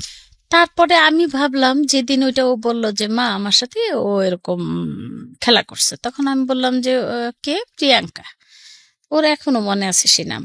এখন আমি নিচে বসে ভাবলাম যে আজকে আমি যদি বলি তাহলে আমাকে নিয়ে যেতে হবে, আর নাই বলি তাহলে এই জিনিস হতেই থাকবে। এটা কি ছিল, ক্লাসমেট ছিল নাকি কোনো টিচার ছিল? সে বড় ছিল, ক্লাস 5-6 এর মতো হবে মেয়ে, মেয়েটা অ্যাডাল্ট মোটামুটি। ওকে, বোঝার কথা, ওকে, এই জিনিসটা বুঝি সেটা। তখন আমি কি করলাম, পরের দিন বাসায় গিয়ে এসে চিন্তা ভাবনা করে ওর বাবাকেও বললাম না, ওর বাবা নাই কাছে। তখন কেবল মোবাইল শুরু হয়েছে, দুইজনে দুইটা মোবাইল নিয়েছি, আমিও, আমার হাজবেন্ডও 20 ফোন তো আছেই। তো আমি কি করলাম, ওকে পরের দিন যে ব্যাগ নিলাম না, গিয়ে আমি আর প্রিন্সিপালের সাথে 1000 চেষ্টা করেও আর দেখা পেলাম না তার। জাপা আমি এই বলেছিলাম, এখন এই হলো। তো একটু ভাবছি আসার সময় বলে আসি, পারলাম না বলতে। আমাকে বলে টিচাররা, পাগল ছাগল ছেলে মায়ের কাছেই রাখতে হয়। তখন আমি বললাম যে দেখেন, যখন ভর্তি করছিলাম তখন তো এই কথাটা বলেন নাই। আমি কে ভর্তি করছি? আমি আপনাদের হেড যে, তার কাছেই তো আমি গিয়েছি, ওই গুলশান শাখায়। তো সেই তো আমাকে ট্রান্সফার করছে এখানে, না হলে তো আপনারা নিতেন না। পাগল হোক ছাগল হোক, আমার ছেলে মেয়ে আমি বুঝবো, কিন্তু আপনি যদি না নিতেন তাহলে আমি জোর করে দিতাম না আপনাকে ভাইয়া। বলে আমি তাকে নিয়ে আজকে শেষ, আমি আর ই করবো না, তবে আপনি আপনারা যে লাঞ্চের পরে ছেলে মেয়ে এক জায়গায় দেন, এটা দিয়েন না, এটা ঠিক না। এটা বলে আমি ওইখানে ওর তোষক রইলো, তারপর বিছানা বালিশ সব রেখে, কারণ আমি ওইটা আনতে গেলে আমাকে 5 কথা শোনাবে, ওই ধৈর্য আমার নাই। একদিকে ছেলের কথা আর একদিকে এইটা, মেয়ে থাকে, মেয়েটা সুন্দরী, আমার মেয়েটাকে দেখেন ছবিতে, খুব সুন্দরী মেয়ে, আল্লাহর অশেষ রহমতে। এখন আমি এই মেয়ে রেখে যাই, এই আমার এক টেনশন। ওকেও আমি আবার এখন উত্তরায় মাইলস্টোন হিসেবে ভর্তি করে দিলাম কলেজে। এখন ওই দুজনকে নিয়ে যাই, এখন ওরে নিয়ে যাই সাথে, আর মেয়েকে নিয়ে যাই। মেয়েকেও তো আমার পাহারা দিতে হবে, আর মেয়ের সাথে আমার একটা অভ্যাস আছে, আমি ওই কলেজের বা স্কুলের স্যারদের সাথে খুব কমিউনিকেট করি। আচ্ছা, ভেরি গুড। হ্যাঁ, আমি সব সময়, এটা আমার একটা মানে ব্যাড হ্যাবিট বলুক যাই বলুক, না এটা ভালো তো, আমি কমিউনিকেট অভিভাবক হিসেবে খুবই ভালো। হ্যাঁ, তারা বিরক্ত হোক যা হোক, একবার না করি আর একবার করি, যখন বুঝি না এই টাইমে টাইম বুঝে বুঝে করি, আচ্ছা, যে কোন টাইমে ক্লাস নাই বা এরকম আর কি। যাই হোক, তো আমার সাথে গোপনে একটা স্যারদের সাথে সম্পর্ক থাকতো। ওই সম্পর্কটা যে মেয়ে ক্লাসে আজকে 5 মিনিট দেরি করছে বা আসে নাই, আচ্ছা এটা আচ্ছা, একটা থাকতোই। তো এরকম আর কি। যাই হোক, তো মেয়েটাকে আস্তে আস্তে আমি আবার একটু করলাম, আমি আর আমার হাজবেন্ড ওর বাবাকে বললাম, দেখো ছেলে তো বুঝতেই পারলা এরকম, এখন বলো আমি মেয়েকে কি বিয়ের ব্যবস্থা করব? ও আমরা আমেরিকা যাওয়ার জন্য, তখন ভাইরা আমেরিকায় চলে গেল, ভাবলাম এই দেশে তো কোনোদিন এরকম হবে না কিছু, তা আমি বাইরে চলে যাই। আমেরিকার যাওয়ার জন্য আমরা সবাই প্রিপারেশন নিয়ে আমেরিকা এম্বাসি ফেস করলাম, দিল না ভিসা পেলাম না। আচ্ছা, আর এমনই দুর্ভাগ্য যে প্রতি লটারি ডিবি সবাই পায়, আমার ঘরে সবাই পাচ্ছে, ভাই ভাবিরা পাচ্ছে, তাদের ভাইরা পাচ্ছে, বোনরা পাচ্ছে, আমি পাই না। আমার ভাই বোন কেউ আমরা লটারিতে পারি না, তারা এমনি যাচ্ছে, লটারি পাই না।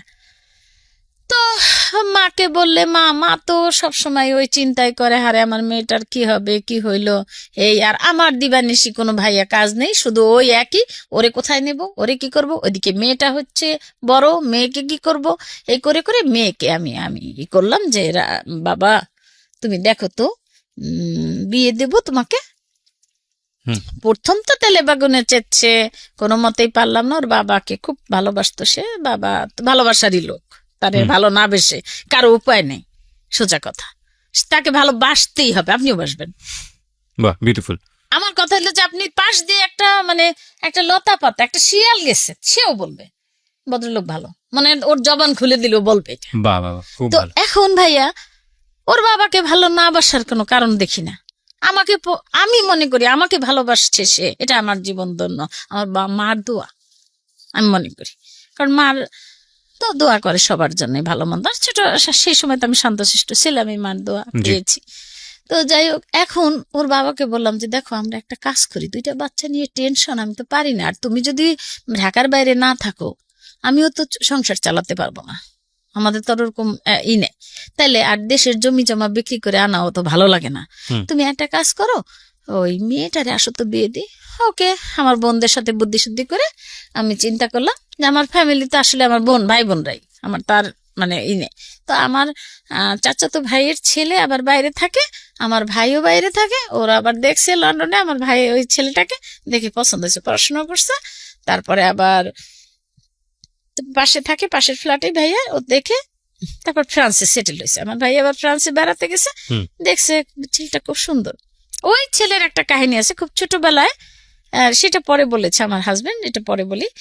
ওইটা বলে কি এদিক থেকে প্রচুর, আমি যখন বললাম প্রচুর প্রপোজাল আসা শুরু হলো। আচ্ছা, একদিকে ওর বাবা ভালো চাকরি করে, সে তার তো উন্নতি হচ্ছে, এখন সে আবার ফুড কন্ট্রোলার হয়ে গেল ইতিমধ্যে আস্তে আস্তে।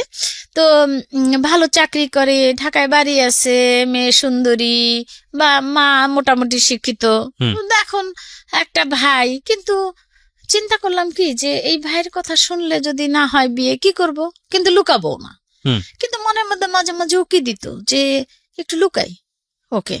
তো যাই হোক, এরকম করে করে যখন কয়েকটা প্রপোজাল একদম কাছাকাছি, এর মধ্যে আমার ওই ছেলেটা পছন্দ হলো সবার। আচ্ছা, আমার চাচাতো ভাইয়ের ছেলে ফ্রান্সে থাকে, ও ভাইয়া বলল যে দেখ ছেলেটা আমাদের কাছের লোক, ও খুব ভালো, আমি ওকে দেখছি, আমাদের বংশেরই ছেলে। তো ওর বাবা কি করলো, ওর বাবাকে বলার সাথে সাথে সে বললো যে আমি এখানেই দেব। মেয়ে ছিল অন্য জায়গায়, একবার তারে রাজি করাইছি, হুম।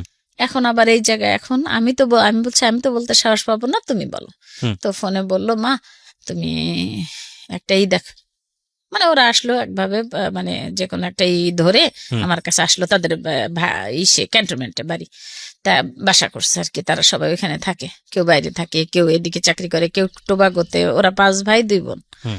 তো ভাবি যে আমার চাচাতো ভাইয়ের বউ, আপন। হুম। তো কিন্তু যোগাযোগ নাই তেমন। তো বললো কি যে ওরা আসছে, আমাকে ধরছে। তা আমি বলছি আমি তো মেয়ে বিয়ে দেবো, কিন্তু ওই আবার 14 বছর পরে আমার ভাই আমেরিকা থেকে আসছে, তার আবার গ্রিন কার্ড পেয়ে গেছে, কার্ডের জন্য আসতে পারলো না।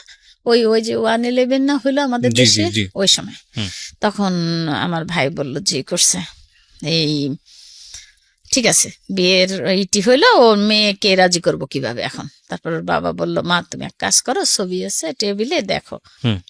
রাজি হয় না মেয়ে, পরে ওর বাবা ওর বান্ধবীকে দিয়ে দেখায়, ছেলে দেখে মেয়ে যত লিস্ট দিছিল আমার কাছে, ফরিদপুর বিয়ে হবে না, বরিশাল বিয়ে দেবো না, ফরিদপুর বরিশাল বাদ, এই লম্বা হইতে হবে, সুন্দর হইতে হবে, সব ঠিক আছে, খালি ফরিদপুর হয়ে গেল। এখন কি করবে, ফরিদপুর পছন্দ করে।